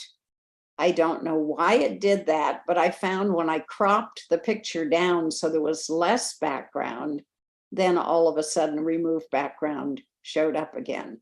But for some reason today it's showing up fine. So I hit the remove background, convert it to a PNG, and there's my friend in her derby hat with no background. So Can you put again, that as a black background then? it is transparent, so I could probably move it on top. If I would save it, I could probably move it on top of a black background Okay. and it would work. Or I can copy it and paste it into an email or a message. Of course, you can do that with portrait pictures and do that with the lighting. Yes, there is a high key lighting thing, Mhm. but sometimes you end up with pictures that aren't in your photos or haven't Right. been taken with the portrait mode. Right. And it's not just that. photos of people. You can have, other kinds of logos and that sort of thing that you want Okay. to use without a background. You might download it from the internet and not necessarily want to save it as a picture, but you want to use it in some kind of a document without saving it in your photos. So you can go to preview and make some of these changes rather than going into the Photos app. Mm-hmm. So now, once you get this item fixed the way you want, you remember I spoke earlier about this markup icon Right. that I'm circling up here. If you click on that, now the first time I clicked on it, for some reason, only the first several icons showed up. I had to click on it a second time to get them all to show up, but now they are all showing up. And you can do various markup things. One of them I just discovered that's kind of fun is if I choose this one, that's the scribble, Mm-hmm. and I scribble something, it'll turn it into something. Mm-hmm. If I did just a square, it would turn it into a square. If I did a circle, now that was kind of an oval, so it turned it into an oval. And now this, it has a gray interior, which I don't want. So let's get rid of the gray interior, make it white. I can make the outside any color I want. And then I can put words in it by clicking on the little text icon here. It'll create a text box. And then I can choose the font that I want by using this one and the size and whether I want it, centered or bold or whatever. And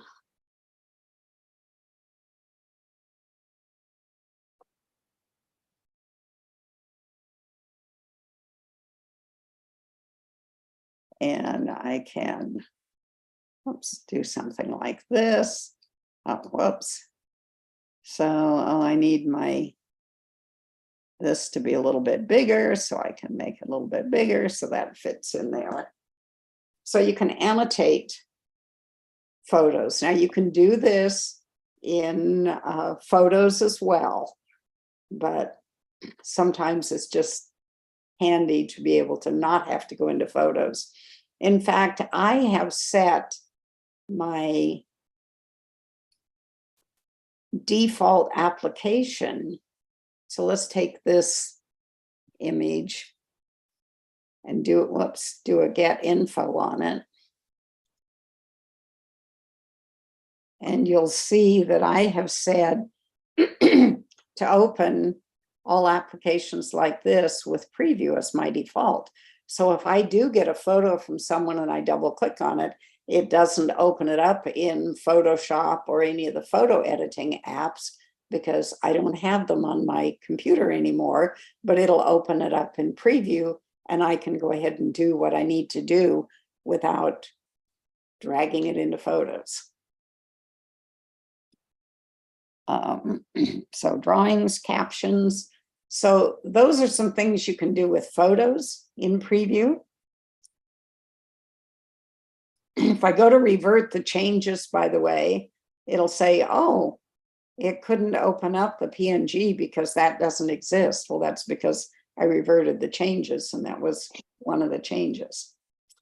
But anything else you'd like me to do with photos?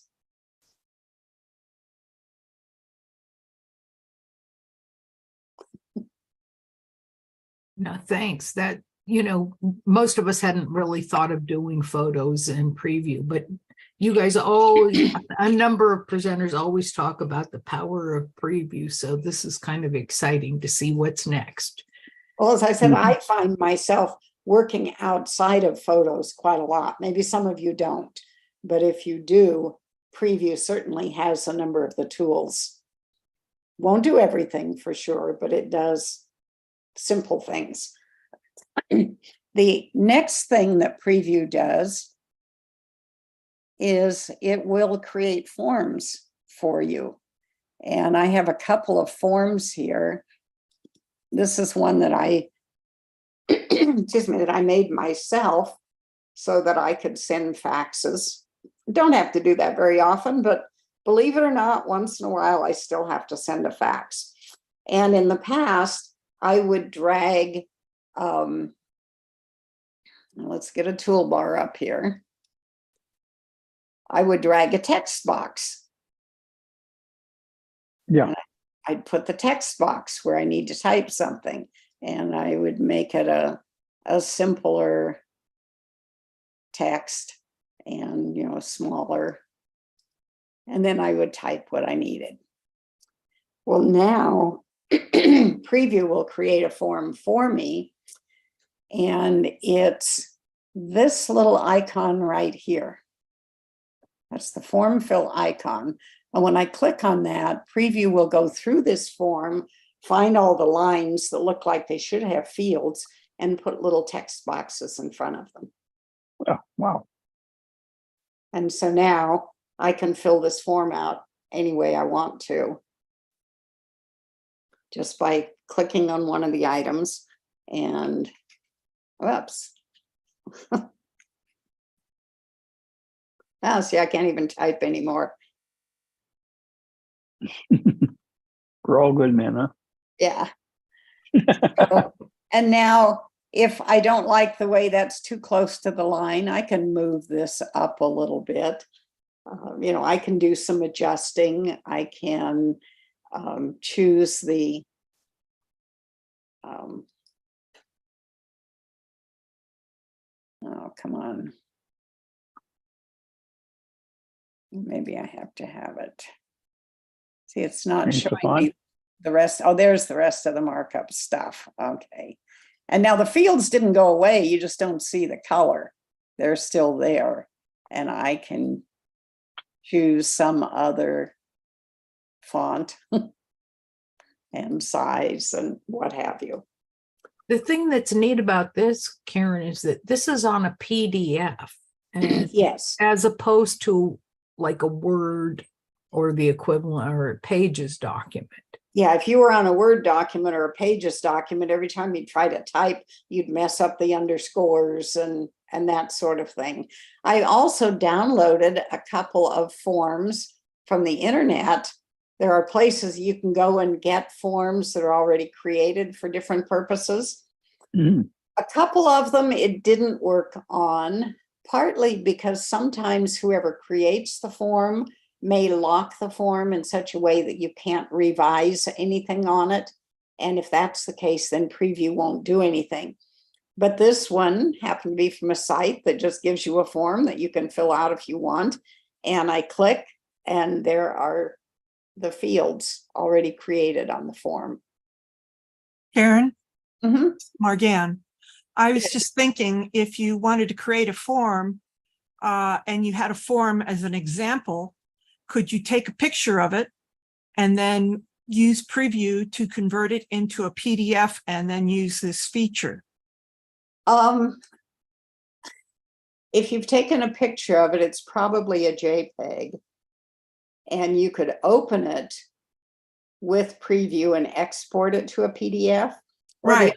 Or the other thing that I often do, when I want to create a PDF, I hit that good old Command P on my keyboard and choose Save as PDF. Right. You bring up a print dialog box. Then once you have it as a PDF. That's how you do it in preview. Yeah. In preview, you can do an export to PDF. So you can open anything in preview, export it to PDF, or you can open it in whatever document or whatever app created it. Like if it was a Pages document, you could, I don't know what it would do with a numbers document, whether it would know to create fields in the, but you already have cells that are kind of like fields. So I guess that really wouldn't make a lot of sense. Another thing that I find I do is that if I've got a recipe on a page, like in a newspaper or something, I'll open it and save it in preview, and I'll save it as a simple text, because then it takes out all the formatting and I just have the copy, and then I put it in notes and save the recipe in notes, and it's a lot easier to clean up that way. Yes, yes. Now, the last step of dealing with a form is if you have a form you've filled out and you need to sign it. Yes. And rather than printing it out, signing it, scanning it again, and then mailing it, you can create signatures in preview and use those signatures to sign with. And again, it's interesting here. I only have 5 of these icons, but if I hit this markup thing again, it fills this out and gives me more of them. So this markup tool is an important part of this. And this is the signature icon. If I click on that, you'll see some signatures that I have made previously. If I had to sign a document, I'd come down and click on this one. It would put a signature down here on this form. And I can put the signature here. I can adjust the size to fit the document if it's something that requires a little bitty signature. And I can set it, and it looks like I've signed the document. Now, to create a signature, I have one I've created here. I don't know if you guys can see this. Can you see me somewhere? Yes. Yeah. Yeah, if you just write your signature with black ink, I find either a super fine point felt pen or marker, or a gel pen, but something that will give you a good dark black image. You don't want a blue ballpoint pen because they tend to skip and they have light and dark spaces. But you get yourself a nice good size or nice solid black signature. And then you choose this and create signature. And it comes up with this box, and I'm going to hold this up in front of my camera, put it near the line, and it just took a picture of it. And I say I'm done. And now I have another signature here. Now on your screen, that might have looked like it wasn't a really clear signature. I found that I think it's Zoom that does that, going through multiple cameras or something, because my own signature is much clearer than this one. But I guarantee you, when you do it, if you use a nice sharp black pen, you will get a good signature that will pass muster when you print out the document or email it or whatever. So, want to do that again? Worth the price of admission right there, Karen. Yeah, I love the little signature thing. So I'll do another one just for the heck of it. I'm going to cross that one out. And we'll do Susie Q. Oh, now this is a lighter pen. So let's see what happens. I don't know where my other pen is. So create a signature. Yeah, see, it looks kind of messy on here, but believe me, when I do it myself and I'm not on Zoom, it does come out much. Come on. There we go. And there's Susie Q. One thing you have to keep in mind is that little window comes up over to the left of my computer, but my camera's right in the middle. So I have to Right. remember not to hold it up in front of the little square, but to hold it up in front of my The camera. camera, yes. Yes. It's the same mistake we do sometimes with our phones. We forget the camera is offset. And when you try to get down on something close, you tend to center the middle of your camera over it, not that Mhm. side. Not the lens. So.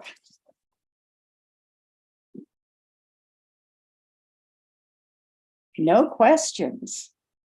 Mm. Right. That was one of the first things I Overwhelmed. learned on preview was to get signatures in.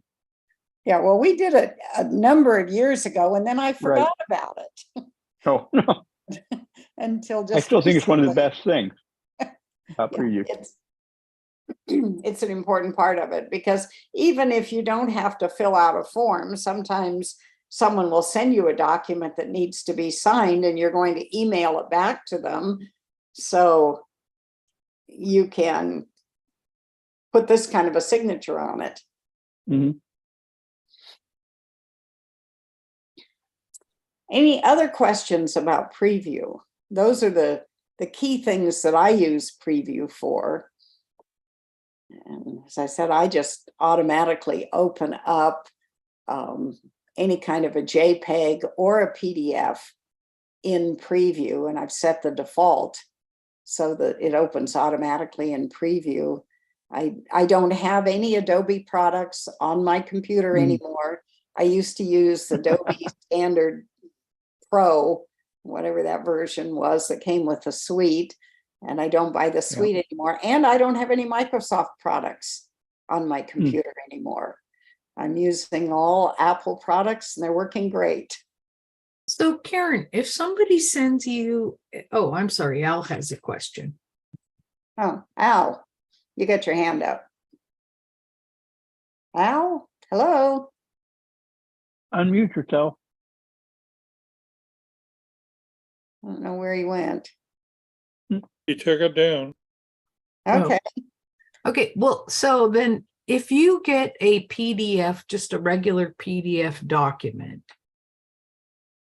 can you edit, like on this the one we're seeing right now, it has a place that says seller, buyer.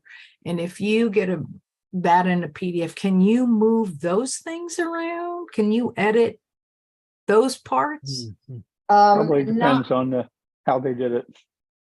yeah, that could be. This one, there's no way that I can edit anything on it.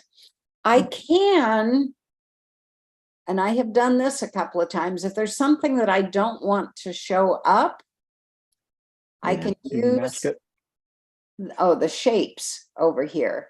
And I'll choose a square shape Just put it over it and I'll put that over what I want to be and gone. remove the outline. And I'll remove the outline, make the outline white.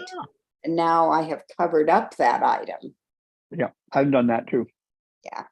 It sounds like Peter uses this a lot. Yeah, it was, like I said, it was one of the first things that I really discovered about preview was that it did so much more than Adobe Acrobat in my mind. I could never do those things in Adobe Acrobat. Yeah, I well, was an old PC guy.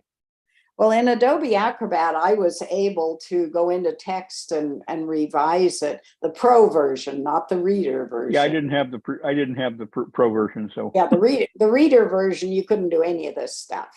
no. Basically do its read. And Right. so I just find this extremely useful. I could get rid of other stuff if I wanted. Whoops. Let's say I wanted to get rid of, boy, it's a little bit different working on Zoom. It doesn't do things exactly the way I It's expect. got a lag. It's got a lag. Yeah, it does. So, Well, what I know Margan has said in the past that she uses preview a lot. So what else do people use it for? do you have any comments, Margan? I use it as my default program whenever I have to get into anything that I get from outside of my computer. So you've already covered that you've used it for photos and you use it for PDFs. And like I said, when I've got a recipe or something that's formatted on a web page, I just save it in preview and then I can convert it into any format I want. I can convert it to plain text or PDF or any other thing.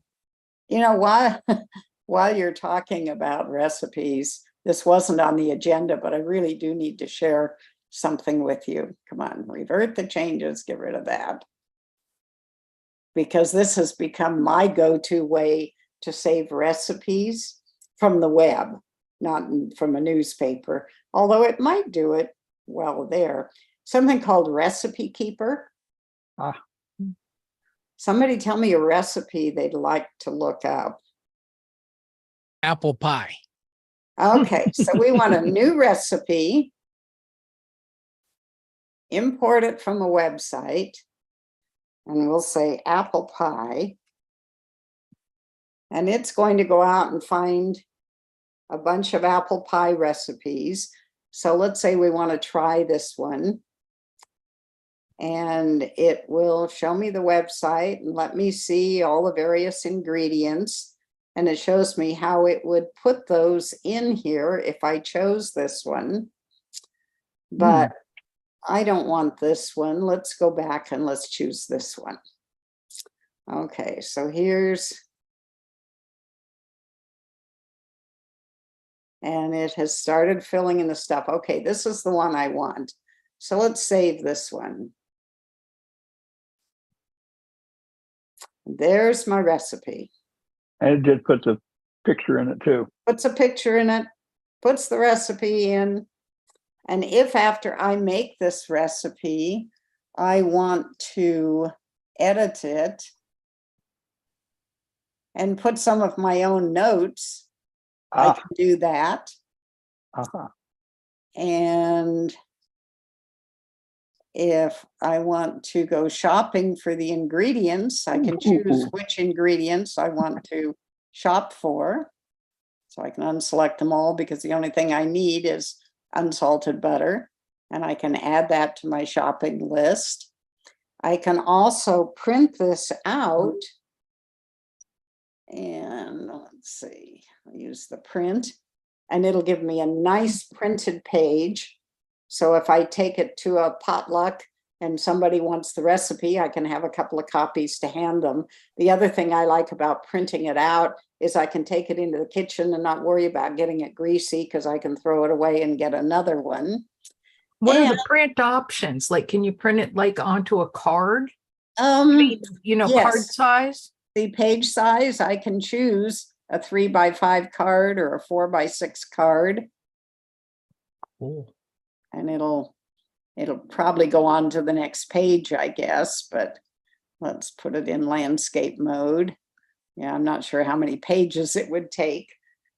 So maybe that's not a great option for this one.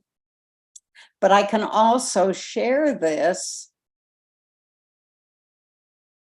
by sending a link to other people, or I can post it to Facebook, Twitter, but I can also allow other users to add the recipe to their collection. Well, my grandson and my daughter have the same app, so I can share a recipe with them by hitting share and choose whether it's going to go to mail or messages or one of these people.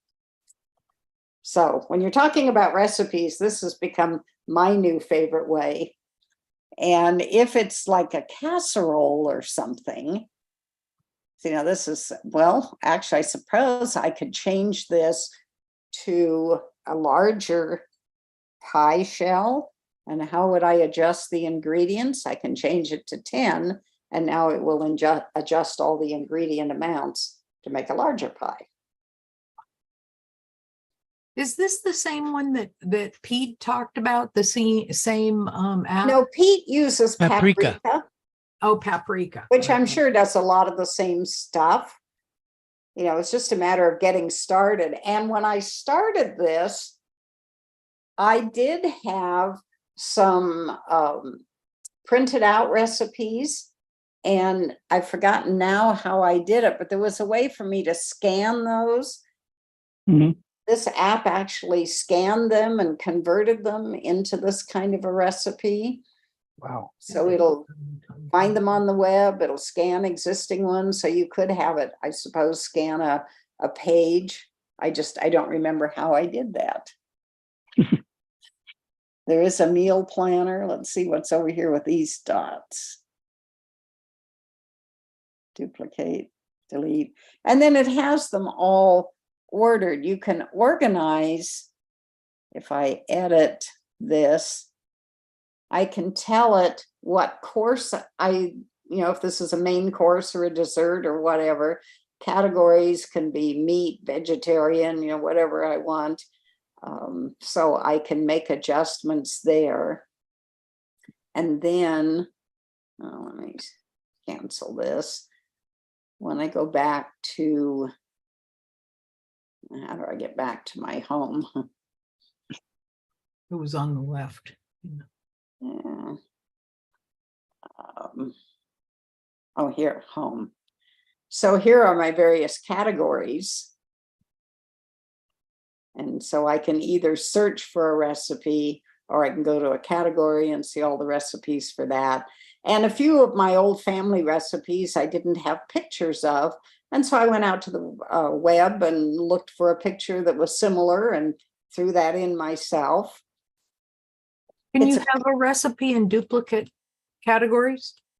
Yes. Well, no, wait a minute. Maybe not. Because when I hit like family edit, recipe, and a dessert kind of yeah. thing.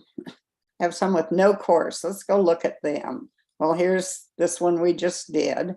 If I edit that, well, it says categories, so I'll bet I could. Oh, yeah. Okay. One so it or could more. Okay. It could be a Barbara has a hand up. Mhm. Don't have down. and courses. It can be multiples. So good question. And it's called Recipe what? It's called Recipe Keeper, I think. Keeper. Okay. It's an app on the store, Karen? Yes, and the initial app is free for up to a certain number of recipes. Hold on a second. I think it's $5 if you want to have it on multiple devices and unlimited recipes. One time or a subscription? One time. Or I don't know, maybe the price excuse me, has changed, but I have it on my phone as well as my computer. Looks pretty robust. It's got that I've been 4 point- using it for 5 years or so, and I really like it. Ah, okay, good. Good to hear. I'd already been using Notes for 5 years, so I've got like 500 recipes in Notes. And I faced that thing about, do I want to convert all my recipes over somehow? And I've already got too much invested in Notes, unless you can think of an easy way for me to convert Notes into this program. Yeah, I don't know. I'd have to give it some thought, because I know it did, like I said, by scanning a lot of mine, it helped. See, I me. don't have a scanner. But No, if you I don't think I used a scanner. It seemed to me it was either with my phone or something. I don't remember how it happened, but I didn't need the scanner to do it. Well, And if you saved it as a PDF and then I don't know, I'd have to do some research, but I'll think about it. If I come up with a thought, Morgana. because I'd switch over in a minute if it was easier. Yeah. Yeah, this is great, but yes, it would have to be easy to make it worthwhile doing. I'm looking Current at the notes price, of the $12.99. application. Wait. Go ahead. Current price, $12.99. Oh, it's gone up. But it's a one-time thing, Bob? Yeah. Still, yeah. And I think you can start with it free and see if you like it. And once you buy into it, you can have it on all your devices. And it's handy to have it with you when you're out at the store and you think, oh, I think I'd like to do such and such. Now, what do I need? And you can look it up on your phone because your app, it's there as well as on your computer. Anyway, I have found it. I only have 89 recipes in it, which for someone who doesn't cook anymore, I guess that's a lot. So, okay. Barbara's hand is up. Barbara, Karen, I had a question back in preview, so I don't know if you're finished with recipes, but I had a I question. think we're finished. This was just kind of a segue because somebody mentioned recipes. But that's really quite an impressive app, I have to say. You mentioned that by using preview, you don't have to have either Adobe Acrobat or Adobe Reader. And I think, a lot of what you're showing us would be things that you would previously have done in Acrobat, but how does it work with Reader? And I couldn't see on my screen how you set it as a default. The text was too tiny on my screen. Okay. To set a default for any app, you Okay. open up something in that app and do a get info. Command Okay. I, let me just open up something. Okay, so here's a document. And if I do a command I, come on, where's the command I? Why aren't you showing up? Huh. Come on, somebody tell me what I'm doing wrong. Because usually a command I, oh, maybe I don't need it open. Do I just need to, let's do it from here. Command I, there we go. Okay, so you just choose a document that is the type you want to deal with. And this will tell you Open what with. it is opening with. And this I see. particular document, my default is Pages. But if Okay. I looked at the other options, if this was a PDF, it would list the preview as an option. And so maybe I should do that. I'll open up, a PDF. I have some here. So here's a PDF.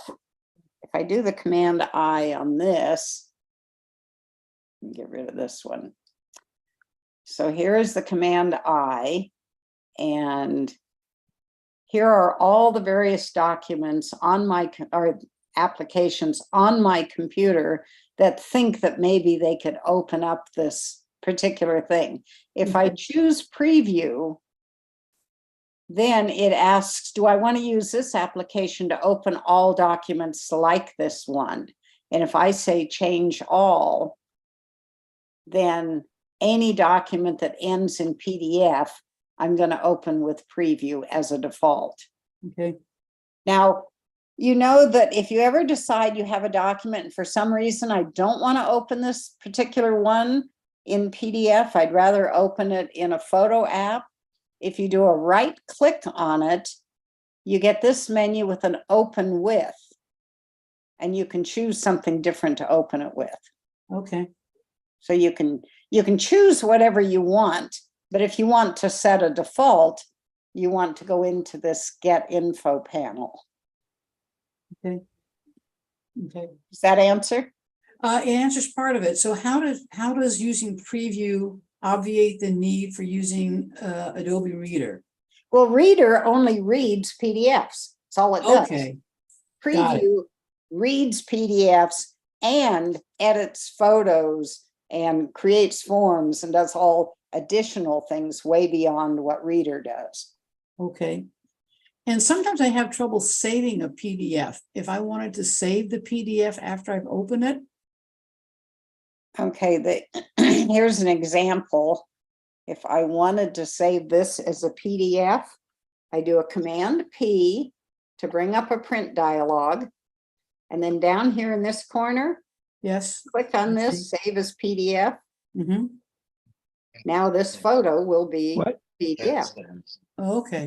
The question she asked, she already had a PDF and said she can't save it as a PDF. You mean save the changes? Well, how did you change it? Well, tell us again, Barbara.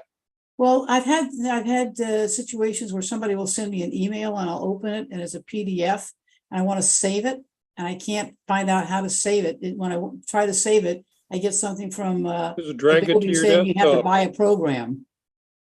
Just drag it to your desktop and Where after you that, put it where you normally want. Okay. Yeah, usually if it's in an email, you don't need to save it. You just, as Bob said, drag it to your No, I'm not desktop working today. and then it's yours. I'm off for until next Saturday. So now I have both I think what I wanted to do, Karen, was like save it into my documents under a particular file. I think that's what I wanted to do. well, if worse comes to worse, drag it on your desk and then file it. Okay. But let's see if I have anything here with an attachment. Okay, here's something with an attachment. I can, says save it. Now I have right clicked on it Okay. and I get this menu. Can you read it? Yes. And it says save Barely. attachment. Okay. And I can choose where I want to save it. Delay going out. Or I notice that it says save to downloads folder. Then you'd know exactly where it is and can move it somewhere else. Okay. Or if just save attachment, then you choose where you want to save it. Okay. And save it to my desktop. And now this is the meeting. Did it save it? Well, of course, I'm not seeing it. Oh, it just saved it into this folder. Oops. It said it was saving it anyway, I thought.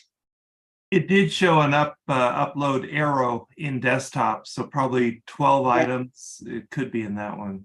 Yeah, it could be. So, but anyway, you've got lots of choices. Okay. I could just drag this out here, and now there's my copy of it.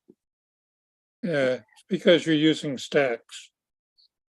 Yes, yes, I have my desktop organized into stacks because I do end up with a lot of stuff on my desktop and I like it that way.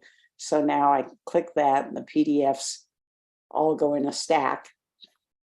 Could you tell us a little something about stacks? What's it good for and how did you get it?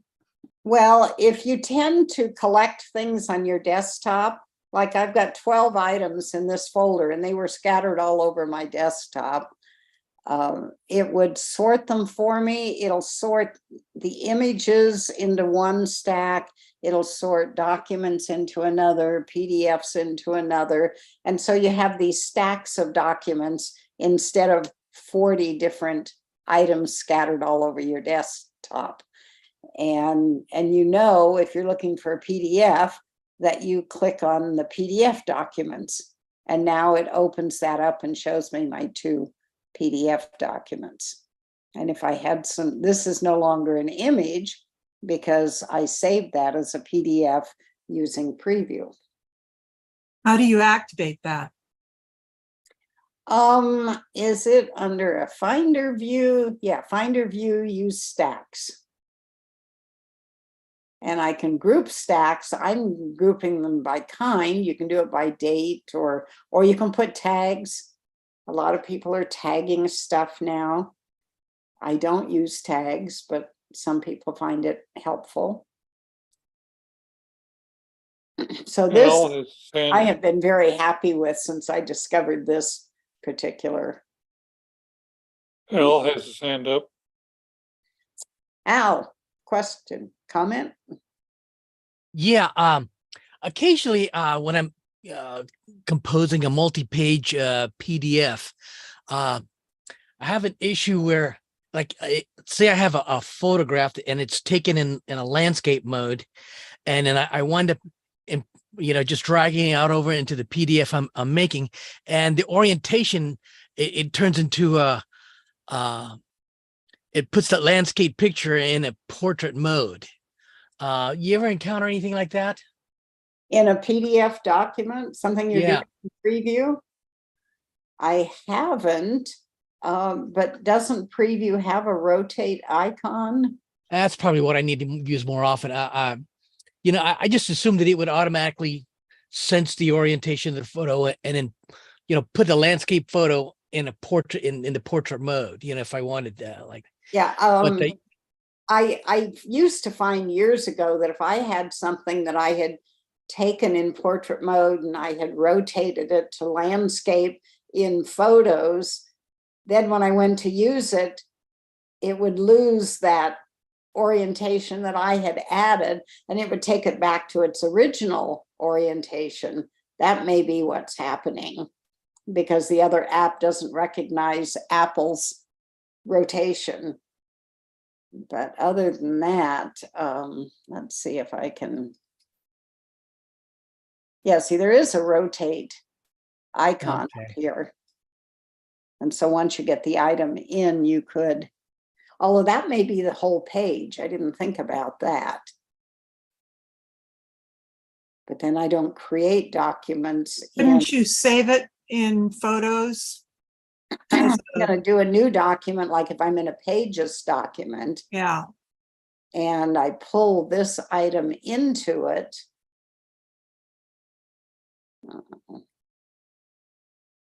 And let's save these. Where is it? Is it in here? Whoops. Get this out of the way. So if I put this in here, then in here, I should be able to rotate it.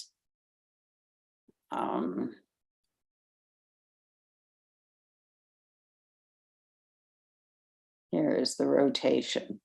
I can flip it, or I can rotate the angle. So if you're creating a document and it comes in the wrong way, you can adjust it that way.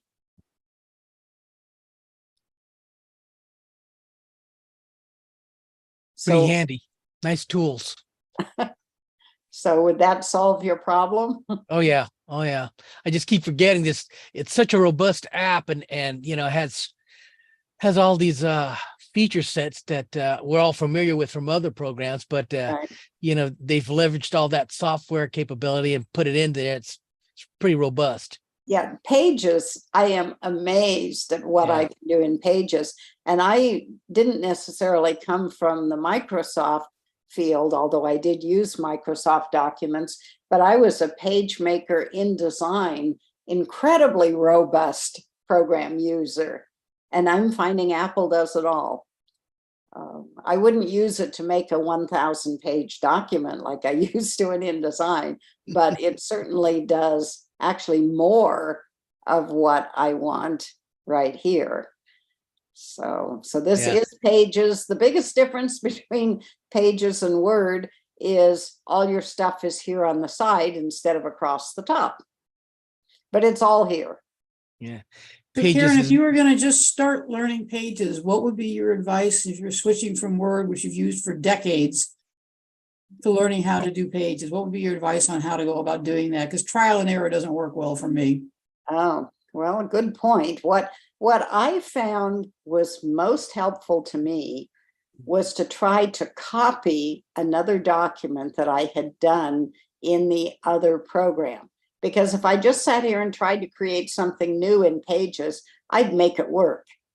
But if I was trying to duplicate something that had been done in another program, then I was forced to find the things that would copy what I had done in the other program. And I learned more that way. You follow? what I'm saying? Not really. Well, if in InDesign, I could adjust the amount of space between lines, so the lines were a little bit further apart, not quite so close together. Could I Right. do that in Pages? Whereas if I just sat down to type a letter in Pages, I'd type it however I could, and I wouldn't worry about how far apart the lines were. Okay.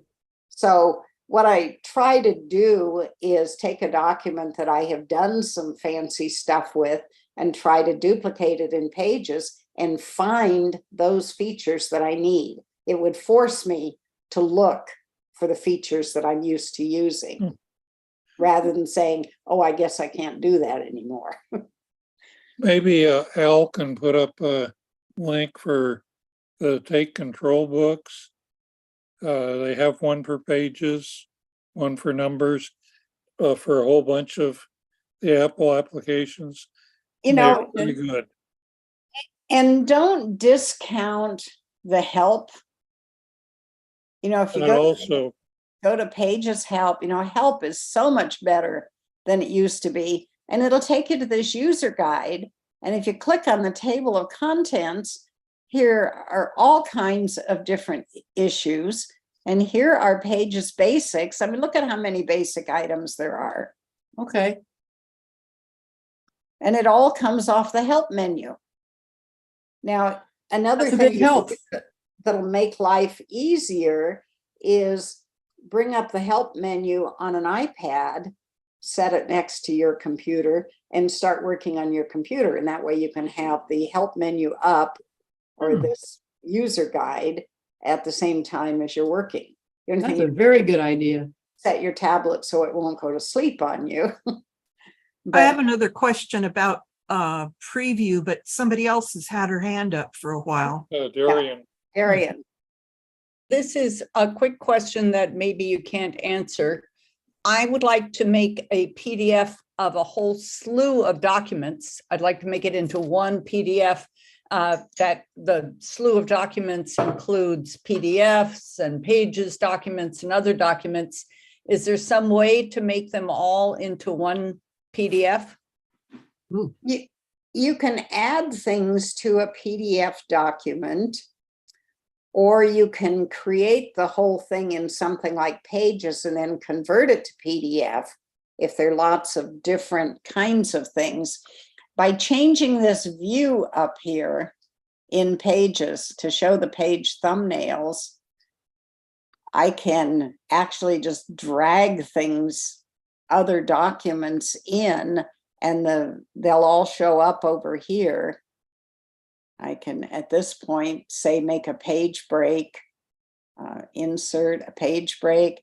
That'll give me that gave me a page in front of it. If I didn't want to move this, I can put this back. Now I have a second page, drag another document in. That's one way of doing it. You can rearrange them over on the left also. Yeah, you can rearrange them here. Except, now here's one of the things that can be very confusing about Pages. Pages can be either a word processing document or a page layout document. And one of the major differences between the two of them is Pages has, when you choose the word processing document, all the pages are linked and you can't rearrange them. If you turn it into a page layout document, that happens over here, you get rid of the document body and it says, are you sure you want to convert to a page layout document? And I'm going to lose a lot. Okay, now these are separate pages and I can rearrange them. So if you want text to flow from page to page to page, you want this document body turned on. If you want to be able to have individual, oh, I'm not talking to you, Alexa. That was Alexa talking. Message address for Alexa. To who? I'm having trouble hearing. Can you say that again? Oh, Lord. These, Sorry, I don't know that one. Oh, you know what? My watch and Alexa are talking to each other. AI. True AI. Anyway, if you are going to move pages around, if you're not sure how you want your document to sort, you want to have document body turned off. If you want to be typing a book and pages flow one after the other, and you're never going to rearrange the pages, but you want your text to flow from page to page, then you want to turn on document body. And you'll see the difference. If I click document body on, and then I click on, oh, now it's it put a section break between the two. The only way you can rearrange pages in a word processing document is to put section breaks. And you have to put it between every page. That may be beyond what you guys need to know, but people. My question was, I remember that you can open a PDF and preview and edit it to eliminate certain pages, and then you can combine it with other PDFs. But I don't do it often enough to remember how to do it. Let me see if I have a document that is multiple pages. Actually, I could probably do it with this one. It's very This is easy. multiple pages. Okay, so here is a PDF document opened in preview. And if I wanted to get rid of the last 2 pages for whatever reason, I can select those 2 pages and hit the delete key and they're gone. So now I have eliminated pages, and let's see if I can.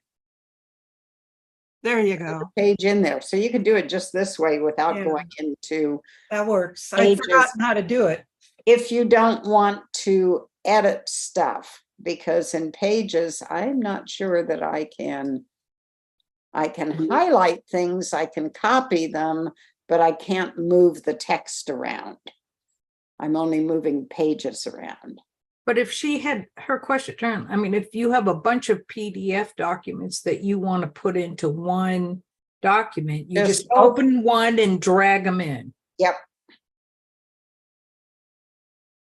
Interesting. Thank you. And then there is another thing, I think, let me double check before I say this. Under export, there is a way to reduce your file size. If you end up with a PDF that is just huge because someone else has, in the way they put the document together, it just ended up being really big. You do have a chance to reduce file size here. It still is saved as PDF, but you have this option to reduce the file size. So yeah, that's another good point with preview. I haven't done that in a long time, and I'd forgotten that it was. Yeah, I don't do it often enough, so I forget. Yeah. So that reduced file size was right in the PDF. It was in the export. Thank so you. You export it, you're still keeping the PDF format, but you're reducing the file size. It's also in the tools menu. Okay. Where? Adjust size. Well, no, adjust it's size. grayed out here, but. Adjust size was the tool that I used to adjust the size of the photo. But I don't think it adjusts file size. And of course this. Okay. Yeah.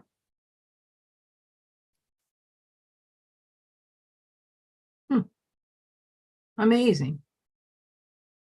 It's another pretty robust app. Yeah. Really a Swiss knife.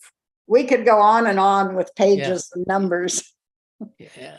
And I use both of them a lot. And I was an Excel user, and I don't miss it a bit. In fact, I find that numbers is much more friendly for the kinds of things I do. Darian, your hand is still up. Did we just not drop it, or did you have another question? I have an unrelated to PDFs question, so I don't know Okay. if I just wonder if anyone here is very familiar with HomeKit options.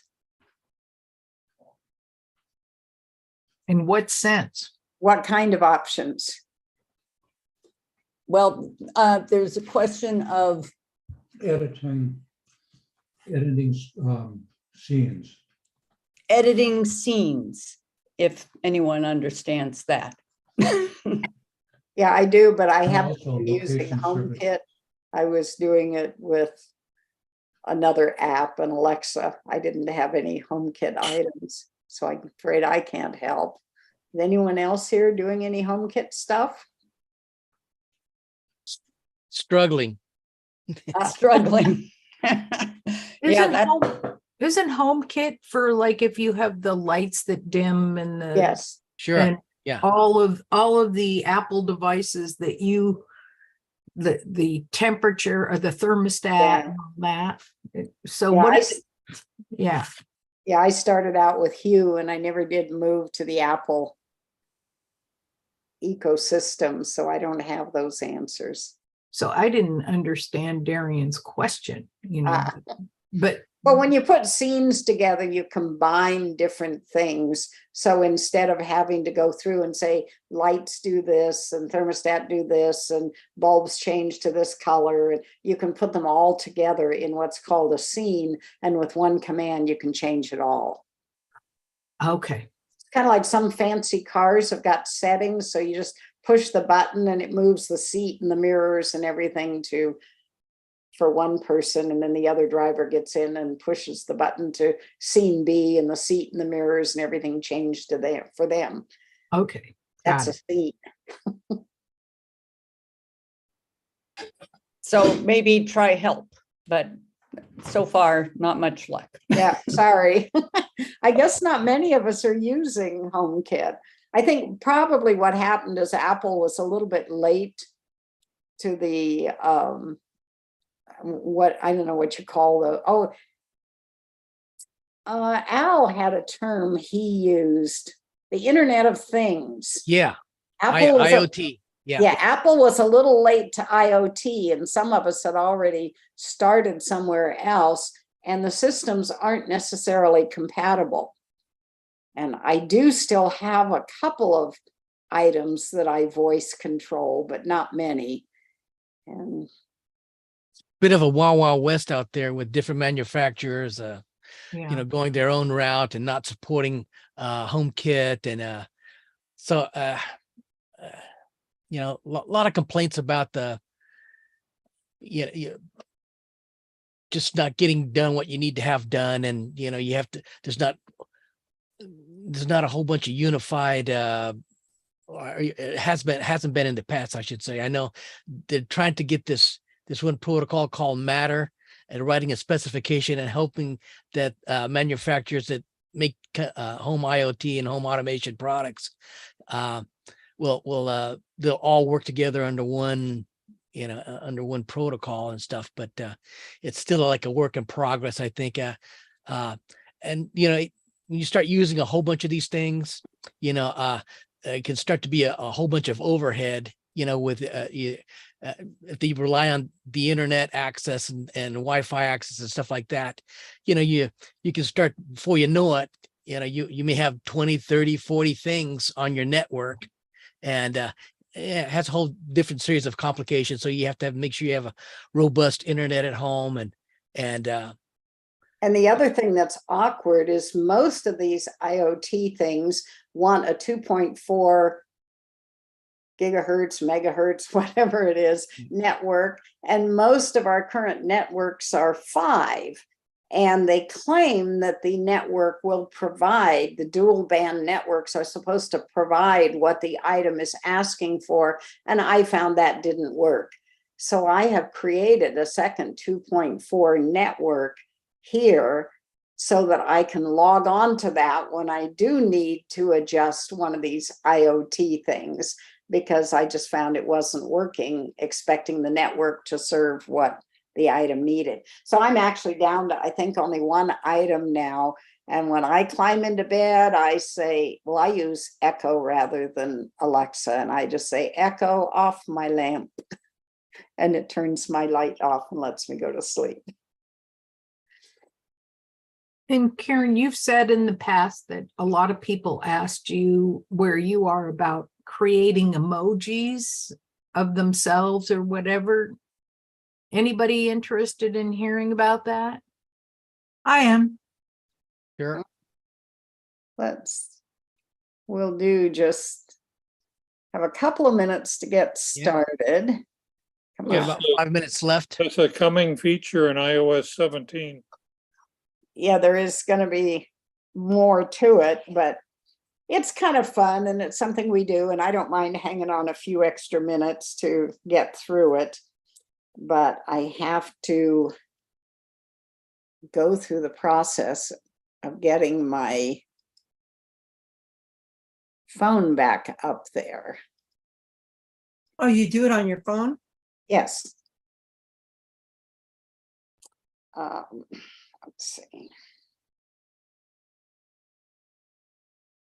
God, 43 new messages.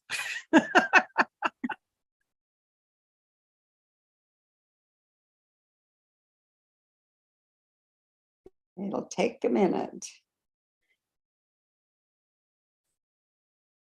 Yeah, you can get to your message or your memojis on the computer, but you actually create them on your phone. I don't know that there is a way to create them on the computer.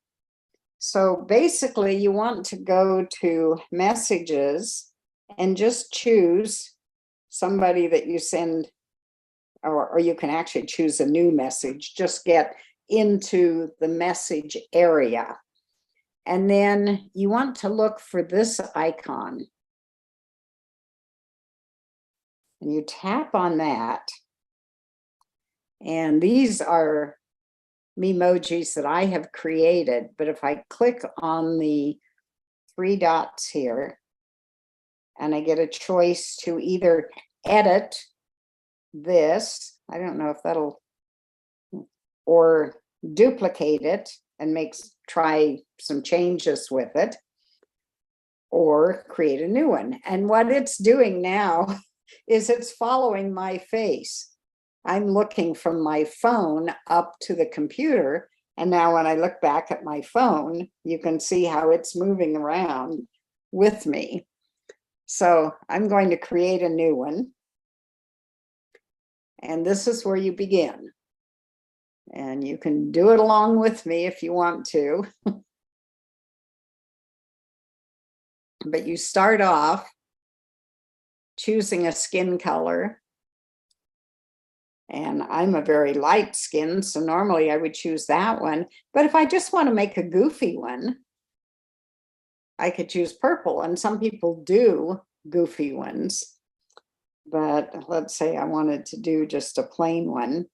And then you scroll up and there will be different options that you pass. If I was a freckle-faced kid, I could add freckles. I can have rosy cheeks if I want, or I could choose, well, it's not really showing up very, oh, there they are. There's a purple, the purple cheeks down here. I can add beauty spots. So that's everything related to a face. So then up here where it says skin, I'm going to, up here, I'm going to slide this over or tap on hairstyle and move to hairstyles. And I can choose a color. Of course, I'm gray, very gray. I can make it a lighter gray. Or what I actually did for mine, I think I chose a brown, maybe a light brown, and put some, there are some highlights down here. And there are not very many hairstyles that look like an old lady with short hair. So there weren't too many choices. But once you've chosen a hairstyle, you also get to add highlights. Oh, I guess I should have chosen something just to get some hair on me. I can choose highlights. So I could put colored ones. Oh, I know what I should have done. Let me go back to hair, and I'm going to choose, because we have a lady here who's decided to go gray, but she still has her red highlights. Yeah, so the hair is very gray and the highlights are kind of this color. And then you go to brows, and you can have thin ones like this, or you can get really thick ones like this. And you always have to scroll up to see if there are more options. I guess the forehead mark. They've added a lot of stuff, haven't they? Oh, Like yeah, there's tons of brow stuff. piercings and whatever. And then you go to eyes, and you can have squinty eyes or big eyes, or, you know, whatever you like. Eyelashes, do you have lots of them or not very many? Do you want eyeliner on? You can put eyeshadow on. You know, let's get back to the purple. Let's have some purple You can eyeshadow. put nose piercings on. Yes, haven't got there yet, but, and the head. That's what we need. An you- oxygen mask. You can choose an age. So of course I'm an old lady, so I'll choose that one. You get different face shapes. You know, some of the differences are pretty subtle, but, and then nose, you can choose a big fat nose like mine. You can have a nose piercing. You can put an oxygen tube in your mouth. You can have a big mouth, and it can be, you know, since we're going the purple, let's put the purple there too. You can have teeth, including vampire teeth if you want. Oh yeah, gotta have me some of that. I can have a mouth piercing, a tongue piercing. Ouch. Really? And then ears. You can have big ears, little ears. You can have various kinds of earrings. Oh, I can put AirPods in my ears. I can have facial hair. Santa Claus. You can choose your eyewear, round frames, or I think there's even a monocle down here if you go. Yeah, here's. You can have an eye patch, headwear. You can choose different kinds of hats. You get to clothing, you can do multiple colors of clothing. So if I make the main color blue and the second color, oh, where's my purple? Come on, let's get some more purple in.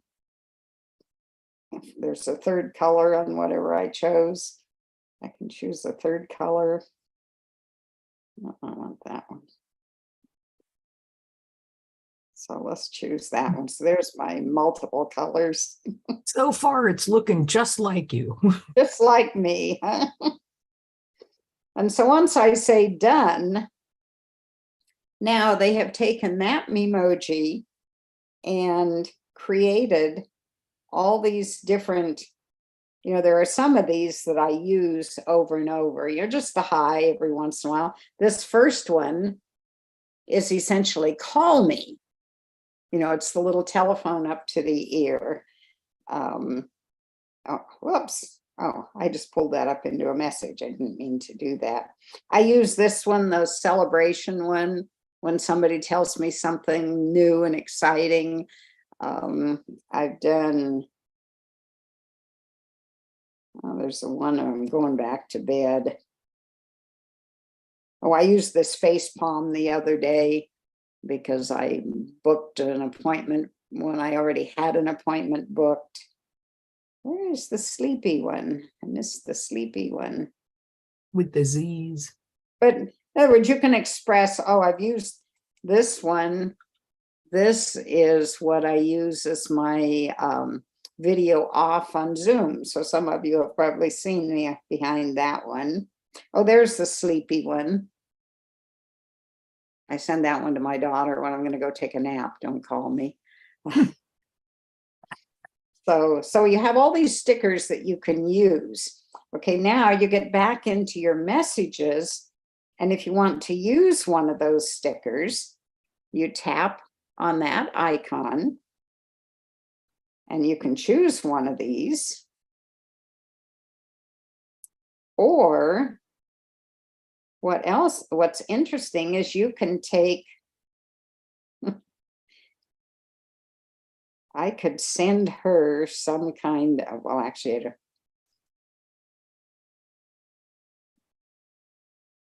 I can put a sticker on top of something like that, and that one actually went to her. She blew my mind. She got the Wordle in 3. So you can pull them up as stickers, or you can just tap on them. How do they show up on a Android phone? I don't know, because I never send them to an Android user. Don't have many Android users in my circle. My son has an Android, one of them, and we just don't do this kind of messaging because he used to be on AOL and AOL wouldn't receive hardly anything. But now that these guys have been made, there is another choice. I'm going to cancel that. I'll send this to Mary. And let's see, I'm going to choose a different icon. I'm going to choose this one. And now this one I can talk to and it will mimic my words. But I have to bring my face into view of the camera. And now you'll notice the little red video thing happen down here. I can turn that on. And I can just send Mary a verbal message if I want to. And I can stick out my tongue or blink or do different things to her.